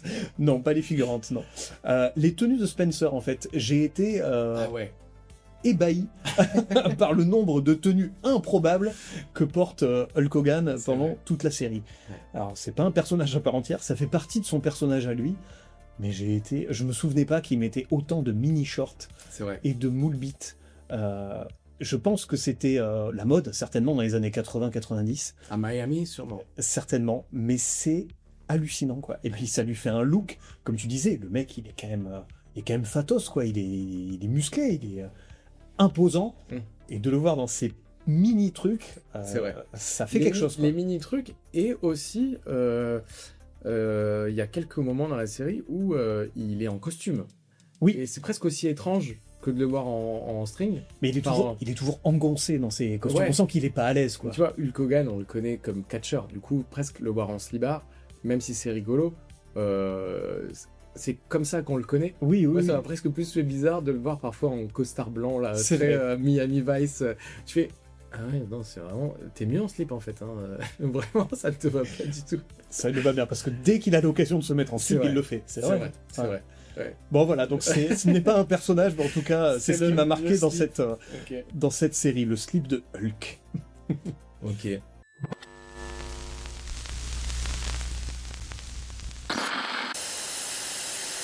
Est-ce qu'on résumerait pas l'épisode vite fait pour qu'on voit un petit peu le type de scénario que c'est Ouais, carrément, Caraïbes ouais. Offshore. Donc le début, les deux gars sont dans le bateau, ils bombardent, apparemment ils partent en mission à Cuba, sauver la veuve et l'orphelin.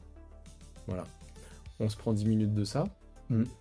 Évidemment ils y arrivent avec brio. Et puis après ils reviennent à Miami. Et là on les découvre un peu en off, ce que c'est leur vie au quotidien. Et gros nœud de l'histoire, il y a une grosse galère. Parce que en fait, ils ont des soucis financiers. En C'est ça. fait, l'armée veut leur reprendre le bateau, je crois, une histoire comme ça, non? Ouais, c'est ça. En fait, ce bateau coûte très cher. Oui. L'armée veut le reprendre, mais donc s'ils veulent le garder, il va falloir qu'ils sortent une belle somme d'argent Qu'ils n'ont pas. qu'ils n'ont pas. Donc le problème... Donc que faire? Ils se disent, on est foutu. Exactement. Voilà. Et Brubaker ne veut certainement pas voir son bateau, son bébé partir. Et donc là arrive le moment un petit peu comédie, je dirais, et qui va tenir, je pense, tout au long de la série, où la solution, elle arrive par le personnage féminin, donc la...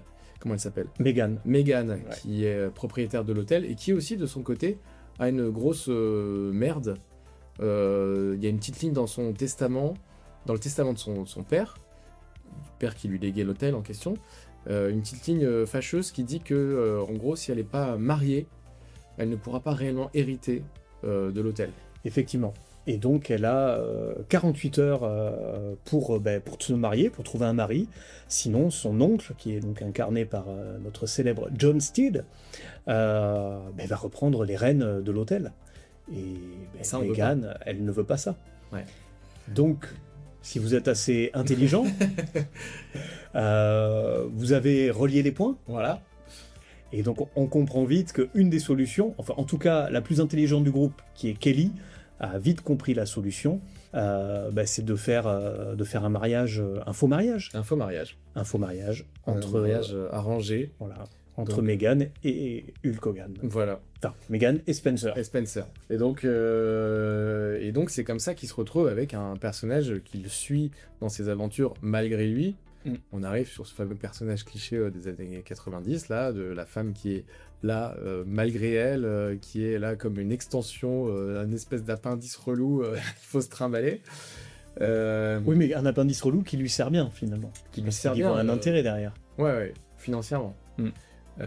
Et puis arrive donc une scène où la scène du collier, donc où Hulk, je l'appelle Hulk parce qu'il est beaucoup plus Hulk que Spencer. Hein.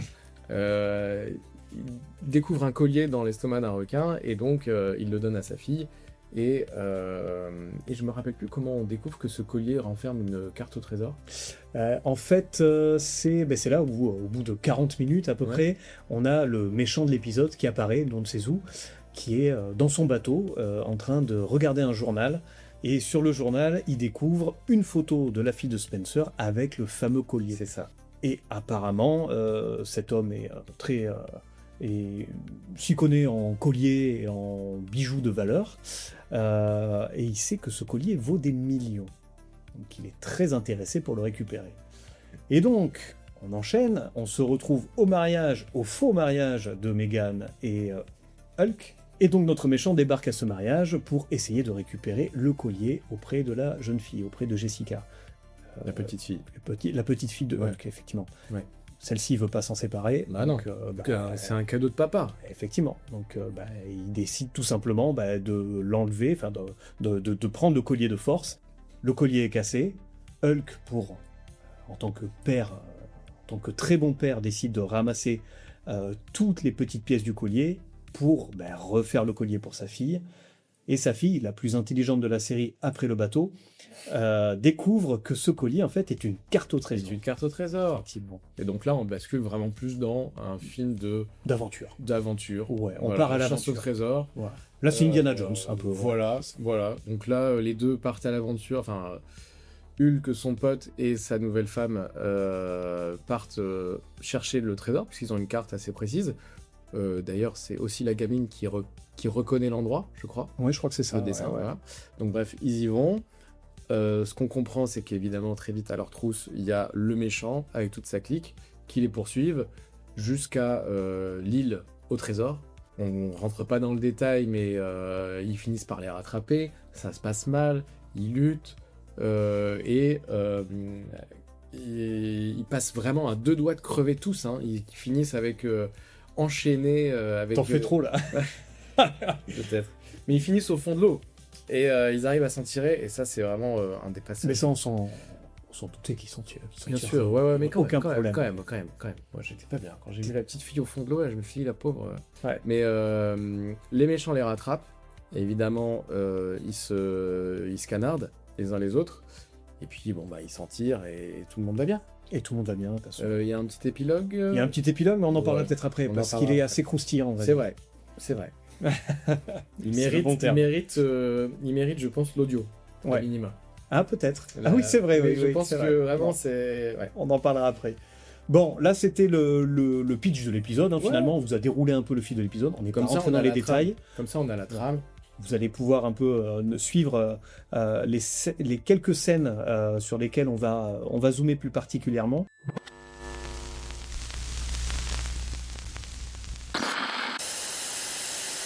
En aparté, tout à l'heure, tu me mentionnais notamment la première scène.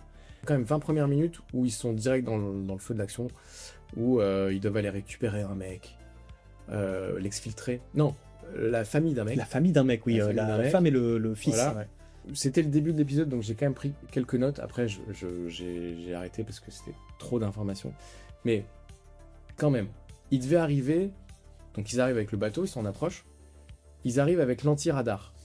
Ils ont un dispositif anti-radar. Hulk, là, il dit on aurait dû faire ça de nuit. On aurait dû faire ça de nuit. Parce qu'il se défend, parce que c'est une approche furtive. Lui dit t'inquiète, j'ai l'anti-radar. Donc, je vois pas comment, quand ils arrivent, tu vois, ils arrivent dans le port où il y a tous les soldats et tout ça. Je pense que, même avec l'anti-radar, de jour, ils sont à 3 mètres des gardes. Je veux bien qu'il n'y ait pas de radar, mais ils se font cramer quand même. Mais bon. Ils se font cramer quand même. Un bateau, ça se voit. Et puis un offshore. Ils ont mis un gros sticker dessus, on le rappelle. Quand même, ça fait du bruit. Et il y a quand même un énorme sticker dessus, effectivement. Mais bon, évidemment, puisqu'on le disait en intro, le sidekick là. Brubaker. Brou. Ouais, Brou pour les intimes. Évidemment, ce glandu, il dit t'inquiète, j'ai mon anti-radar. Au bout de 2 secondes et demie, l'anti-radar tombe en panne. Donc, Défaillance de l'anti-radar. Attention, radar vulnérable. Quoi ? la feigne du bateau en prend un coup direct, quoi. Et l'intelligence de Brubaker aussi. On a l'impression Oui. qu'il subit il finalement subit son bateau. son bateau. Ouais. Exactement. Bon. Et donc là, il y a toute l'armée cubaine face à lui, puisqu'ils arrivent. Il dit non, Hulk, il dit non, on y va quand même. Donc évidemment, il se jette dans la gueule du loup. Il sort en slibard sur son jet ski. Donc là, il a toute l'armée cubaine en face de lui, il est en slip. Il est en slip, tout à fait, sur un mini scooter, Sur ou un alors mini jet un ski. scooter de taille normale, enfin un mini. Oui, c'est vrai qu'il paraît très petit le jet ski. Un mini jet ski sur lequel il paraît énorme dessus. Oui. J'ai l'impression que c'est un jouet. Ouais. C'est improbable, encore une fois, Ouais. cette scène. Il est ridicule dessus. Et donc là, on est direct dans l'action, et avec vraiment l'action très cheap, où, d'emblée, tu te dis, oulala, ça va pas être un truc ultra réaliste. Genre, Hulk, il est sous un ponton, pardon, sous le ponton, il y a 5 mecs avec des mitraillettes qui tirent donc en dessous d'eux, pour viser Hulk qui est littéralement en dessous d'eux. Ils sont 5 avec des mitraillettes, il y a évidemment aucune balle qui touche Hulk. Oui, mais il a mis la tête sous l'eau. Oui, Et donc je pense que dans toutes les fictions, Ouais. effectivement, à partir du moment où tu mets la tête sous l'eau et qu'on te tire dessus, Oui. ça ralentit les balles. Où Et on te du voit coup, plus, on vit te pas voit bien. plus. Ouais. Voilà. En Donc tout ça, cas, il y ça, a c'est cet vérifié. effet-là. Ça, c'est C'est vérifié. magique. C'est magique. C'est un magicien. Après, il monte, on a quand même des scènes de Hulk sur les toits, qui sont... il est en slip sur les toits, c'est quand même pas mal. Et vraiment, il y a la scène où donc il est caché derrière un mur, il sait qu'il y a une armée de 10 mecs caché qui derrière la arrive, cabane de pêcheurs, je Voilà. vois. Oui, oui. et donc là, il se dit, merde, il y a 10 mecs qui arrivent, à côté de moi, j'ai un tronc d'arbre, Que fout le tronc d'arbre là? il y a un tronc d'arbre, pose pas de questions, il ramasse le tronc d'arbre, qui est en polystyrène, mais lourd quand même, hein. Oui. Non, Oui. en tout cas, voilà. Et il se sert de son tronc d'arbre pour taper dans les gardes comme si c'était un jeu de quilles. Évidemment, tous les gardes tombent morts sur le coup. Et là, vraiment, je me suis dit, ok, en fait, il va falloir... On est dans un cartoon, en fait. Vraiment, ça fait très... ça fait vraiment Looney Tunes, tu vois, le gros truc de bang, il aurait pu sortir, il aurait pu Un jeter marteau, piano, un une marteau enclume, 10 tonnes. tu vois. Vraiment, c'était... Je me suis dit, ah oui, non, mais d'accord, on va se détendre sur le niveau d'attente, et on est dans un truc cartoon, et après, quand tu te mets dans ce mode-là, t'es moins en attente, tu te dis, bon, tout peut arriver, ce sera débile, et voir même, est-ce que j'ai pas mal compris la série, et je suis pas en train juste d'avoir un niveau d'attente premier degré, alors qu'en vrai, les mecs, ils sont juste là pour faire les cons. Et on en parlait un peu tout à l'heure, mais finalement, je pense que ça a été écrit pour un truc ultra léger, qui s'assume comme étant léger, débile, et juste popcorn, quoi. Mais effectivement, elle donne le ton, t'as raison. Mm. Dès le départ, on sait vers quoi on va en fait. C'est vrai que Il n'était pas d'une crédibilité folle de base, Non. mais quand même. tout semble un peu dingue finalement, irréaliste. Ouais. Et ce côté un peu Toons que Ouais. tu décris, il y est clairement. Et, le tronc d'arbre, il y est grandement pour quelque chose. Effectivement, tu te dis, le mec est au ralenti en plus quand il donne un coup Oui. avec ce tronc. Tu te dis comment 5 ou 6 militaires ne voient pas ça. Et puis surtout, le Ouais, coup ça semble n'a aucun faible, sens. même si le mec Oui. est quand même baraqué. Tu En sens fait, que- c'est vraiment Hulk Hogan a pris de la potion magique. Ouais, c'est ça. Allez-y, on rigole, quoi. Ouais, complètement. Tout ça. Complètement. Et bon, du coup, ça change. Et ça arrive au bout de 10 minutes, peut-être 10-15 minutes. Il reste encore 80 minutes derrière ça. Ouais. Mais Euh, oui, mais on donne une posture aussi à Hulk Hogan ici. On est là sur le héros. Parce que à la fin de cette scène, donc, il sauve effectivement cette femme et son enfant, qui ramènent auprès de leur père. Mais il allait les sauver sur les côtes cubaines. Donc là aussi, on est dans les années 80-90. Donc on a encore sur cette idée de la guerre froide, finalement, ou encore les communistes d'un côté et les gentils de l'autre. Et effectivement, Hulk Hogan donc, sauve des communistes, cette mère et son fils, et les ramène auprès de leur père. Il apparaît encore une fois comme le héros. Enfin, encore une fois, non. En tout cas, là, on nous le montre directement comme le héros, le bon samaritain. Et puis, ce n'est que le début. On sait qu'à chaque fois... Et ce rôle-là, il va l'avoir, ce rôle de bon samaritain. Il l'a clairement tout au long de l'épisode, et on sait qu'il l'aura tout au long de la série, effectivement. Ouais. Le héros américain qui est là pour sauver Mais la qui veuve est, et l'orphelin. Qui d'emblée est intouchable. En fait. Et intouchable, complètement. À aucun moment on va s'inquiéter pour lui, quoi. En fait, c'est ça. Je trouve que c'est il se tire une balle dans le pied direct. Ça donne le ton, et bah voilà, c'est ça, sortez les popcorn et détendez-vous. Ouais, mais finalement, c'est ce que les gens attendent. Ouais, c'est ça. Est-ce Non, qu'ils mais ont voilà. envie de voir un héros maltraité qui va se faire malmener Bah, Pas forcément. pas dans Là, on ces était années-là, en tout cas. dans ces années-là, on cherchait Ouais. plutôt le héros invincible. Ouais, c'est ça. Le Ouais. mec qui se sortira de toutes les situations. Mais il sort d'une BD, quoi. Ouais. Mm. Finalement, il lui arrivera pas grand-chose, quoi. Bah, Il aura pas beaucoup de cicatrices.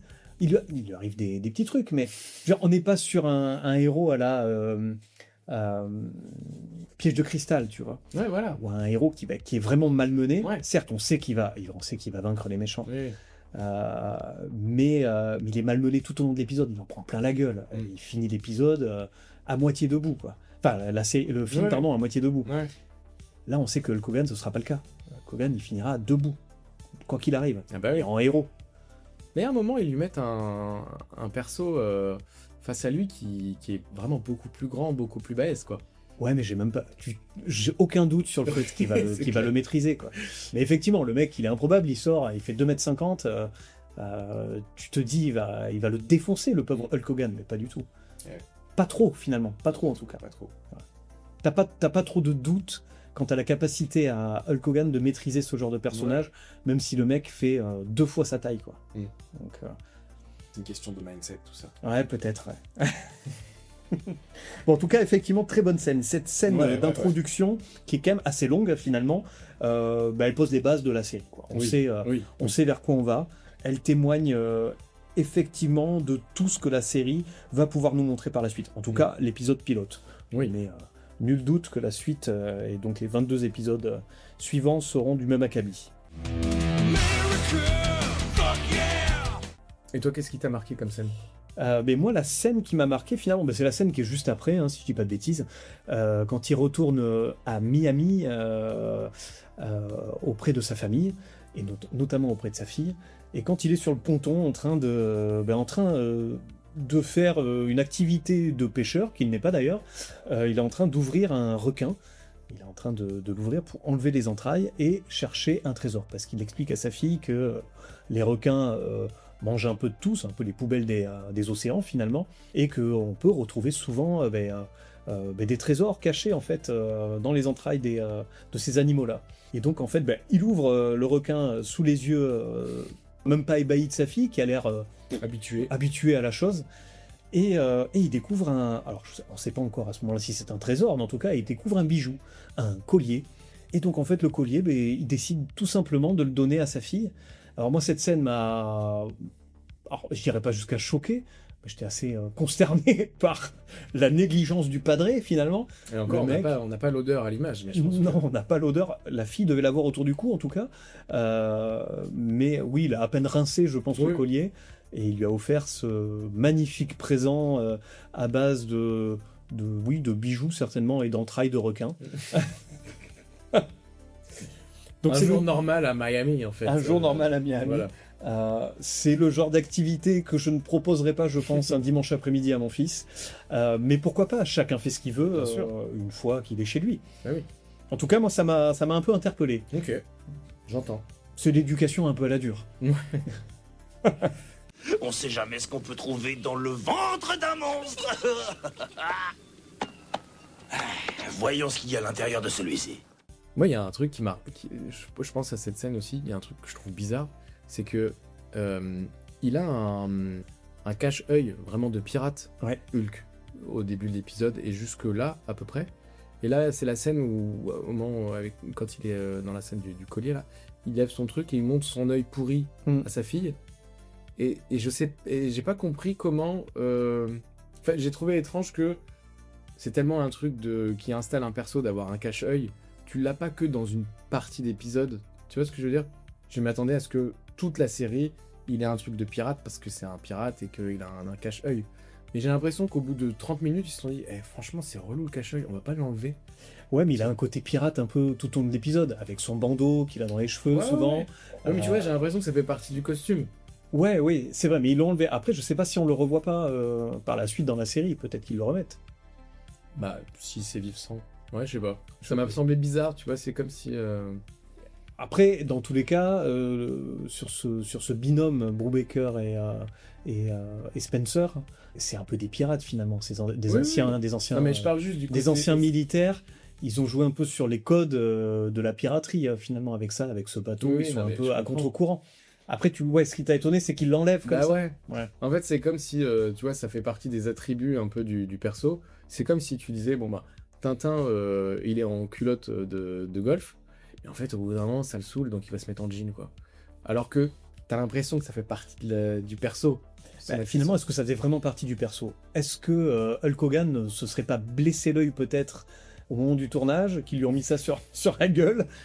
Et Bah, ça ressemble à ça. c'est peut-être Ça ça. ressemble vraiment à un truc de, au bout de 30 minutes, allez, balèque, franchement, on va Et pas tu faire nous toute la série Tu avec nous ça. fais non chier avec ton Bah œil ouais. en bois. Et, Ça fait un peu ça, ouais. Ouais, peut-être.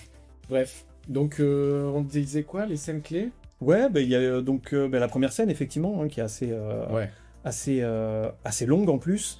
La scène du collier, la scène des culs sur la plage, on a Oui. déjà parlé de ces Oui. fameux culs. Mais passer 4 minutes quand on arrive à Miami sur des zooms sur la plage, sur des femmes en bikini sur leurs serviettes, c'est long, c'est chiant. Ouais. Certes, Mais je pense- c'est je pense- très marqué par l'époque, hein, mais... Je me suis dit, tu sais, comme nous on l'a maté ripé, je me demande si c'est pas le truc avant la pub ou après la pub. Mais tu vois qu'il y a un truc un peu, Pour faire rester les gens, Ouais. faire revenir... ouais, tu sais, un peu ouais. lié à une sorte de cliffhanger.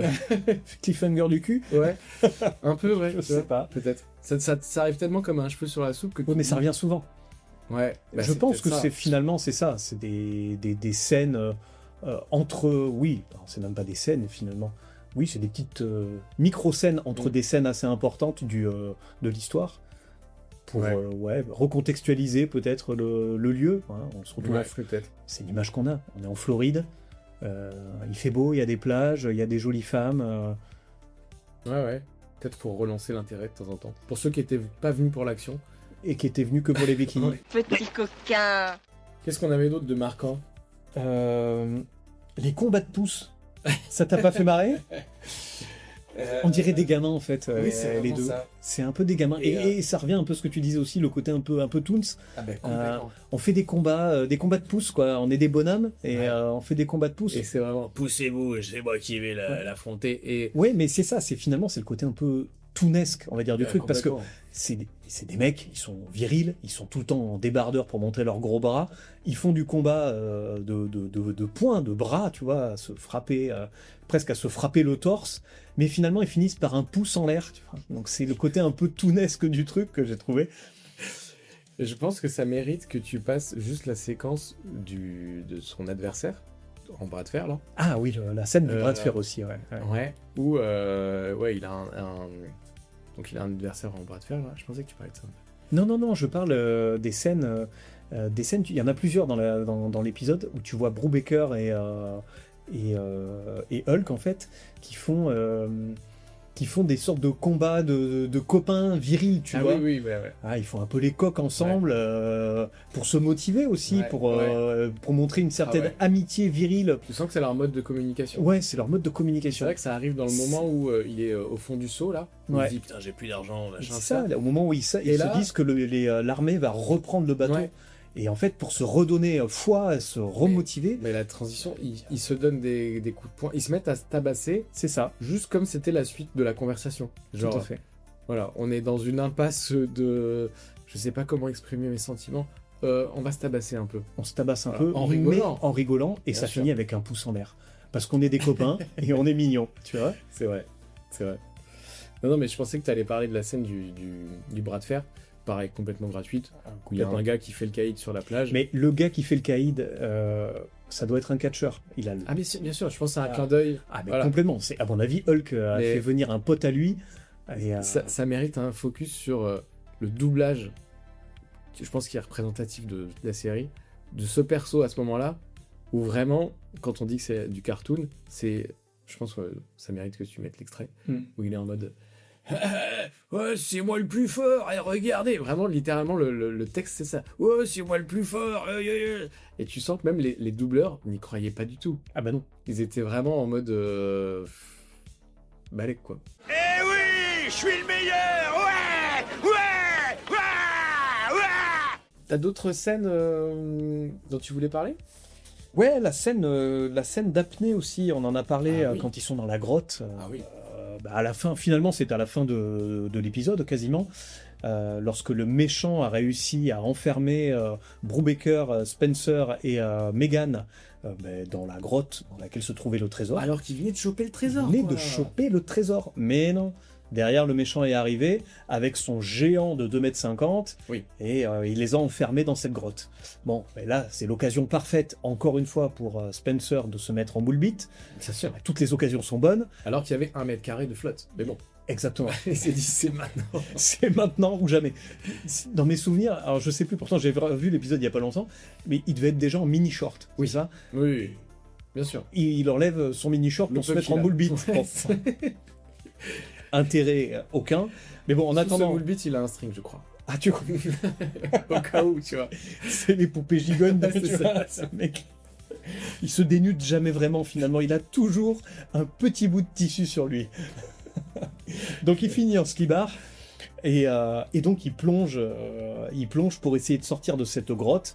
Parce que Spencer aussi c'est le héros, on le sait, mais il a des facultés pour pouvoir retenir sa respiration qui sont impressionnantes. Le mec bat n'importe quel dauphin à plat de couture. D'ailleurs, réplique de Brubaker, que j'ai noté. Ah.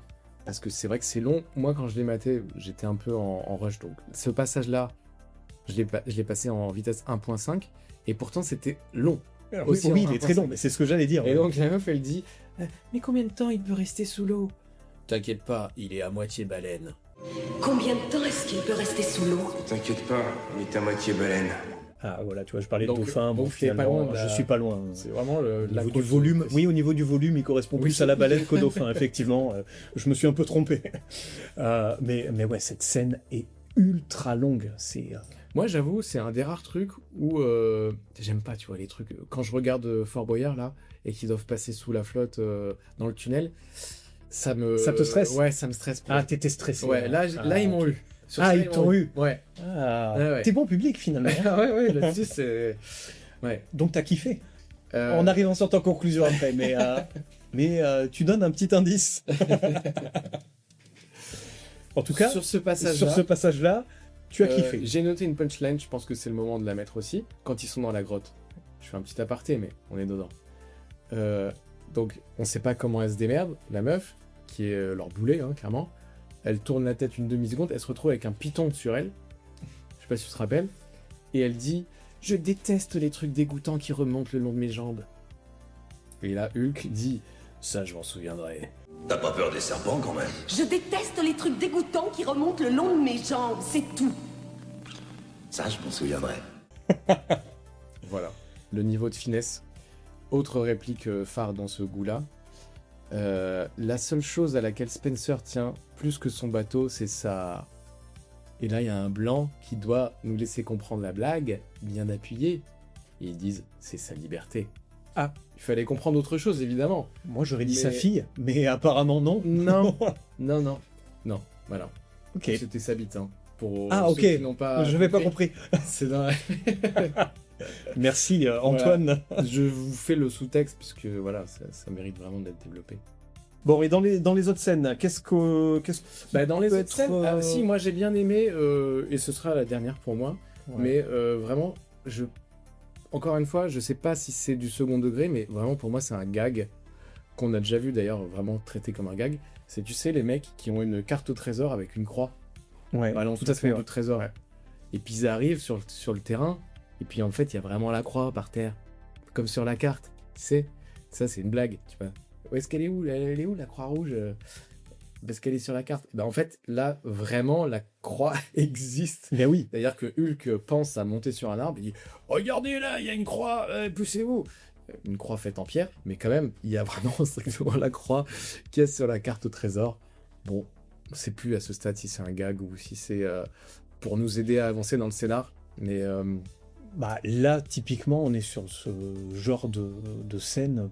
Enfin, c'est pour les enfants, quoi. Oui. Là, on est sur un autre public, finalement. Bah, on c'est n'est ça, même pas c'est- sur les ados, là. On est sur les enfants. Bah, soit tu le prends premier C'est degré en fait et c'est une- pour les enfants, et les enfants diront « Ouais, c'est comme ça, dans la jungle, il y a des croix, et puis du coup, c'est normal puisque c'était sur la carte. » Ou alors, t'es adulte, et tu dis ah, c'est une blague, tu vois, c'est un gag, vraiment. Donc, La croix, elle existe vraiment. Finalement, plusieurs lectures. Mais je pense Est-ce c'est que ça, ce serait c'est pas ultra une riche. série familiale? Il y en a pour tous les goûts. Ouais, oui. Et pour tous les goûts, ce qui nous amène aussi à la dernière scène, la scène un peu coquine. Alors oui. Oui. Oui? Non? Si. Mais avec, pour le coup, je trouve un twist, quand même. Parce que, donc tout ça, on l'a dit, il y a une histoire de faux mariage. Évidemment, on sent que, même si c'est mariage forcé, au bout d'un moment, ils vont finir par se kiffer, voilà. Et puis là, ils viennent de traverser quand même des épreuves dures. Donc, ça a pu les rapprocher. Ils se sont sauvés la vie, tout ça, voilà. Et donc, scène de fin heureuse, ils viennent de se sauver la vie. Clac, on enchaîne avec Kelly, c'est ça? Non. Toujours Megan, toujours pas. Megan, qui arrive en petite tenue sexy, Ouais. on peut le dire, porte-jartel et tout team. Donc ça, c'est pas pour les enfants. Ça, a priori, c'est pour pas plaire au les papa qui enfants. regarde la série. Voilà. Et donc elle arrive, il y a Hulk qui est au pieu avec une bouteille de champagne à moitié à poil, enfin sans doute... Non, je pense qu'il a un moule il a un bite. moule bite à minima. À On l'a dit, minima. on l'a dit.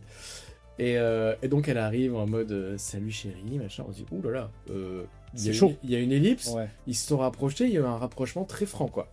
Elle vient se glisser sous les draps avec lui, et puis ils commencent à gémir un peu l'un l'autre, à leur façon. Alors de toute façon, je pense ça que mérite. c'est du niveau du queenement.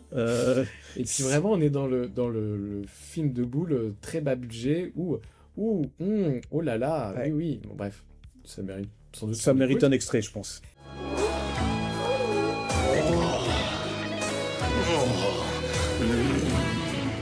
Arrête, on fait semblant. Enlève ta main. Et en fait, twist, puisque non, en fait, il savait que à travers la trappe de l'aération machin, il y avait une caméra qui observait pour voir si vraiment ils étaient amants, si vraiment ce n'était pas un mariage arrangé.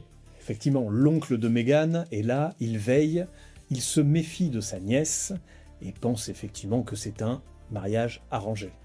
Mais Hulk, Il doit bien jouer la comédie Oui. malgré tout. Hulk et Meghan sont de très bons comédiens. Voilà. En tout cas, pour l'oncle, parce que pour nous, pas du tout. Ce coït est hallucinant. Il n'y a rien de vrai, tout est factice. Ils auraient pu. Ouais, non, en fait, ouais, ils auraient pu. Tu sens, c'est là où tu dis, c'est effectivement familial.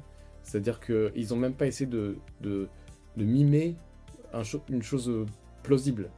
Non, parce qu'en fait, ce qu'il fait, c'est qu'il la tient dans ses bras. Oui. Il fait des sortes de gémissements un peu bizarres dans son oreille, en lui disant et ça s'arrête là. Il n'y a aucun mouvement de bassin ou Non. de simulation d'une scène, non. De sexe, tout simplement. Non, mais qui paraît quand même plausible a priori pour ceux qui la matent dans les coulisses. En tout cas, oui, l'oncle, il y croit l'oncle- dur comme fer, parce qu'il Ouais. est très énervé Ouais. contre sa nièce, contre ce Ouais. faux mariage, enfin contre ce mariage, qui pour lui est un vrai mariage maintenant. Donc effectivement, ils l'ont bien berné.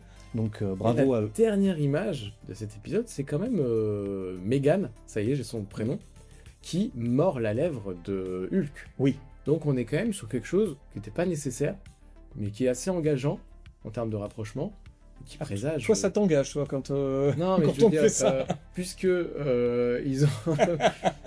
Ça peut. Ça peut, ok. Mais elle n'était pas obligée de faire ça, tu vois. On sent qu'elle dépasse un petit peu son Ouais. rôle. Oui, mais depuis le début, on sent qu'il y a une attirance quand même entre les deux. Comme tu l'as bien dit, on se doute que dans la suite des épisodes, il y aura certainement quelque chose entre eux.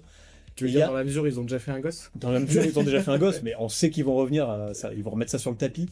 Et il y a un jeu du je t'aime moi non plus finalement entre eux.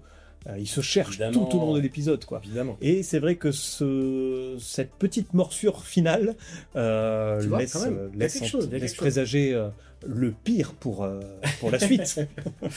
Ou le meilleur, on sait pas. Ou le meilleur en tout cas. En tout cas, on leur souhaite. Bien sûr. L'amour laisse comme une traînée de soufre derrière lui, comme une odeur qui traîne, et que malgré tout, dès que tu rencontres quelqu'un, tu sens, un peu comme quand tu vas pisser et que tu sens tes doigts. Tu vois? Ça sent toujours. Bon, on a fait en gros le tour des scènes qui nous semblent les plus mémorables de l'épisode. Ouais. C'est allé vite parce que finalement, on a retracé plus ou moins tout l'épisode, hein, finalement, là-dessus. Est-ce que toi, si tu devais en retenir qu'une seule, ce serait laquelle? Bah, pendant que tu cherches, moi je vais évoquer la mienne. Bon, pour moi, clairement, on l'a déjà évoqué tout à l'heure, c'est la scène de Kelly, finalement, avec cette petite queue de cerise. Elle m'a marqué, elle me marque encore. Elle me fait rire parce que je la trouve inutile. Elle veut encore ancrer la série dans une certaine atmosphère érotico, aventurière, je sais pas. On sent que la série se cherche et cette scène pour moi en témoigne parfaitement, quoi. Et finalement, on sait toujours pas à qui elle s'adresse. À la fois au père de famille qui va être excité par cette petite scène, peut-être un gamin va trouver ça drôle, je ne sais pas. Je ne sais pas. En tout cas, cette scène m'a marqué. Ok. Et puis c'est surtout qu'elle ne sert strictement à rien. Elle sert à rien. Mais elle installe le perso quand même. Hein. Elle installe le perso. Elle dit, tu vois les gars, moi je les maîtrise. Alors qu'en parallèle, la scène qui précède ça, c'est le vieux, là, l'oncle, qui se met à table avec 3 meufs qui ont la vingtaine. Ouais, c'est vrai. En bikini, pareil. Et c'est normal, tu vois. Le vieux, il arrive en costard, il a 3 poules avec lui, quoi, et c'est normal. Donc, quelque part, ça fait du bien que effectivement, la serveuse prenne un peu le dessus, ça contrebalance un petit peu. Même si c'est pour ses atouts de langue. Disons-le. Sa maîtrise des langues. Voilà. Non, je sais pas, j'ai pas de scène phare, peut-être le tronc quand même, qui est vraiment particulièrement débile. Ouais. Vraiment, j'ai l'impression de regarder. Puis en plus, il a vraiment la moustache d'Astérix, tu vois. Donc je me suis dit, c'est vraiment... Il a pris de la potion magique, comme à la fin, pour accéder à la grotte, et ben il y a un énorme caillou, et ben Hulk, il soulève l'énorme caillou. Et puis voilà, il a pris sa potion magique, et puis on y va. Ah ouais, tout à fait. Ok.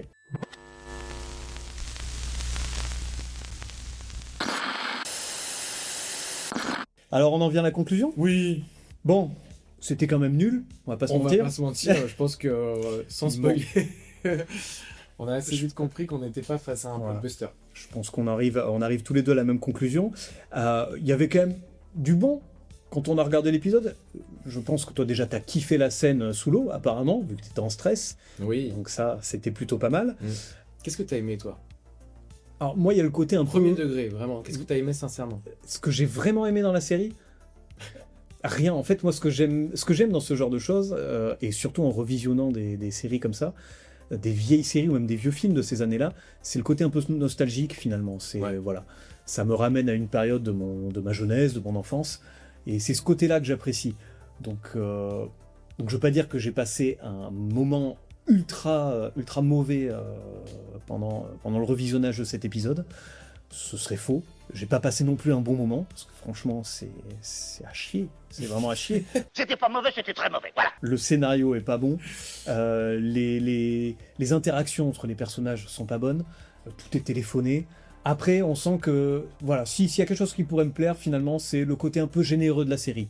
C'est une série d'action, il y a quand même de l'action. Au début, c'est un peu kitschou, ça en fait un peu trop, l'histoire du tronc, tu l'as dit. Mais il y a des explosions, ça tire avec les mitraillettes.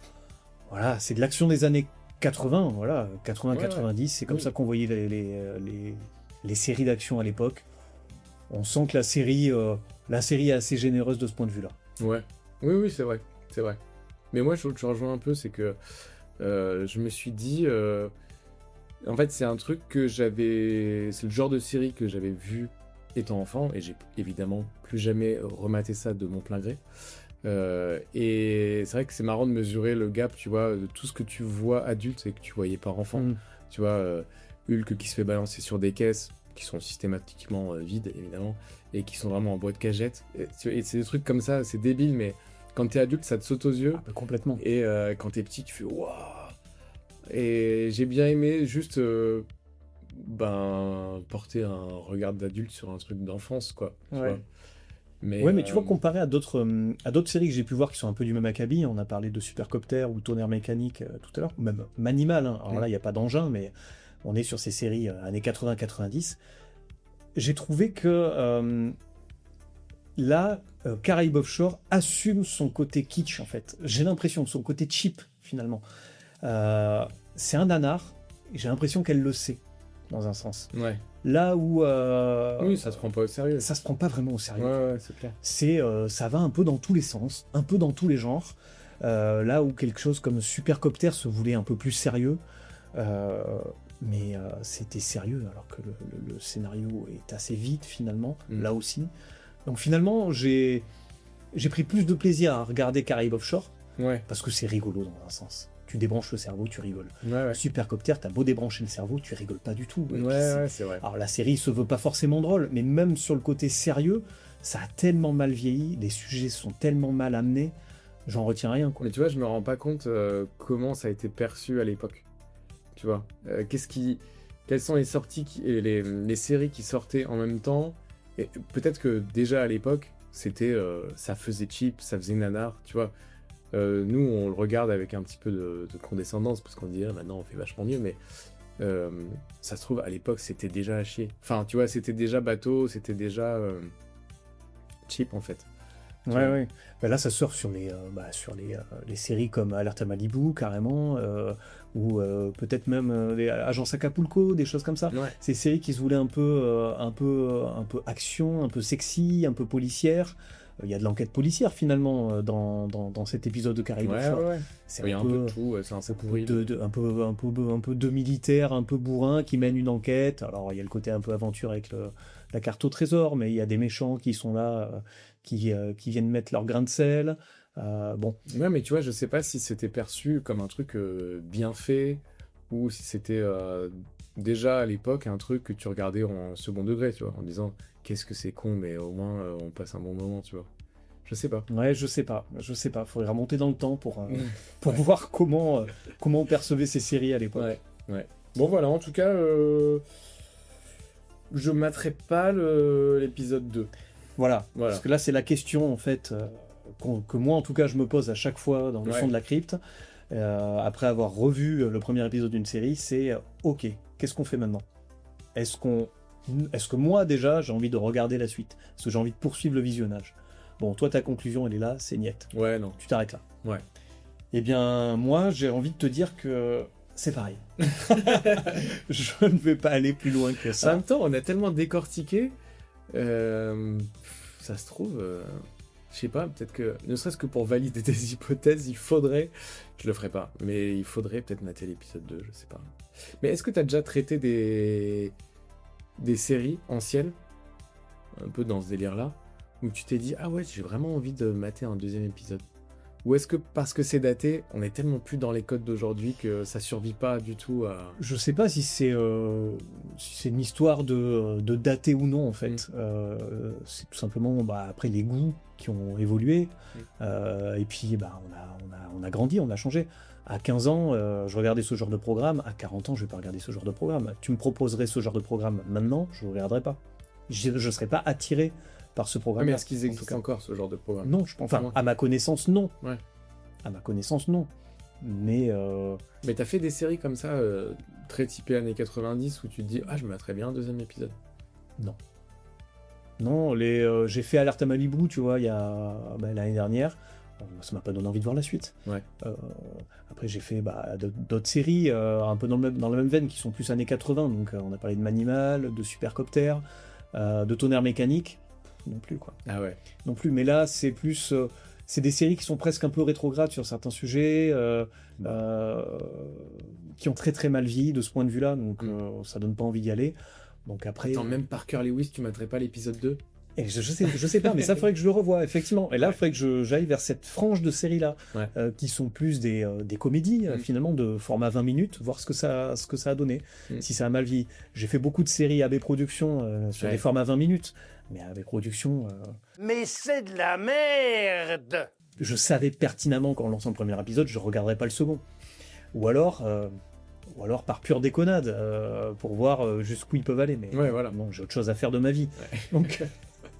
ouais, en vrai, c'est ça aussi. Même si t'aimes mater des séries, il y a tellement autre chose. Je pense que Donc non, pour ce genre de série, en tout cas, Caraïbes Offshore, c'est non. Nous, en tout cas, Antoine et moi-même, ne regarderons pas la suite. Par contre, est-ce que nous, maintenant, on vous conseille de voir ou revoir, non pas la série, mais en tout cas peut-être ce premier épisode? J'ai envie de dire oui, en fait. Si vous êtes des curieux des séries d'il y a 30 ans, avec lesquelles vous avez pu grandir, ça vaut peut-être le coup de vous replonger dans ce premier épisode. Ouais. Peut-être pas forcément d'aller au-delà, mais voir finalement le ressenti qu'on a eu, c'est peut-être que notre ressenti, peut-être que vous vivrez différemment, mais à tester. Mais à minima, comme on le disait, vu que la première minute, c'est le résumé intégral de toutes les scènes clés, matez ça. Matez la première et puis minute. Voilà, c'est bon. Si, voilà. alors dans ce cas, matez la première minute Voilà. et matez la dernière minute avec le coït entre Hulk et Meghan, ça vaut quand même le détour. Ouais, c'est quelque Mais chose. arrêtez-vous là. Voilà. finalement.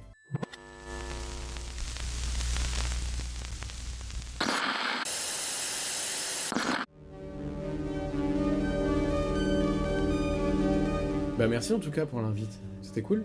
Bah voilà, donc ouais, l'épisode s'arrête là. Bah oui. Merci à toi d'être venu, c'était Ah, cool. Merci. Merci à vous de nous avoir écoutés. J'espère que ça vous a plu. C'était un format un peu différent. Je pense qu'on pourra peut-être refaire ça à l'occasion, si Antoine est partant, Bien sûr. sur d'autres séries qui valent certainement autant le coup que Caraïbes Offshore. Comme d'habitude, venez nous dire ce que vous avez pensé d'épisode, ce que vous pensez aussi de Caraïbes Offshore. Peut-être que vous avez un avis complètement différent du nôtre, que vous avez envie de la défendre corps et âme. Comme d'habitude, on vous attend sur les réseaux Instagram, Facebook, TikTok. Et puis vous pouvez retrouver le son de la crypte sur toutes les bonnes plateformes de podcast, sur la chaîne YouTube. Puis qu'est-ce qu'il reste à dire? Profite de la vie. Et à bientôt. Et à bientôt. Et bon été. Tu publies avant l'été? Je vais publier avant l'été. Bravo. Donc moi je finis quand même toujours par profite de la vie, méfie-toi des nuques longues à moustache de trucker, et bisous. Bisous.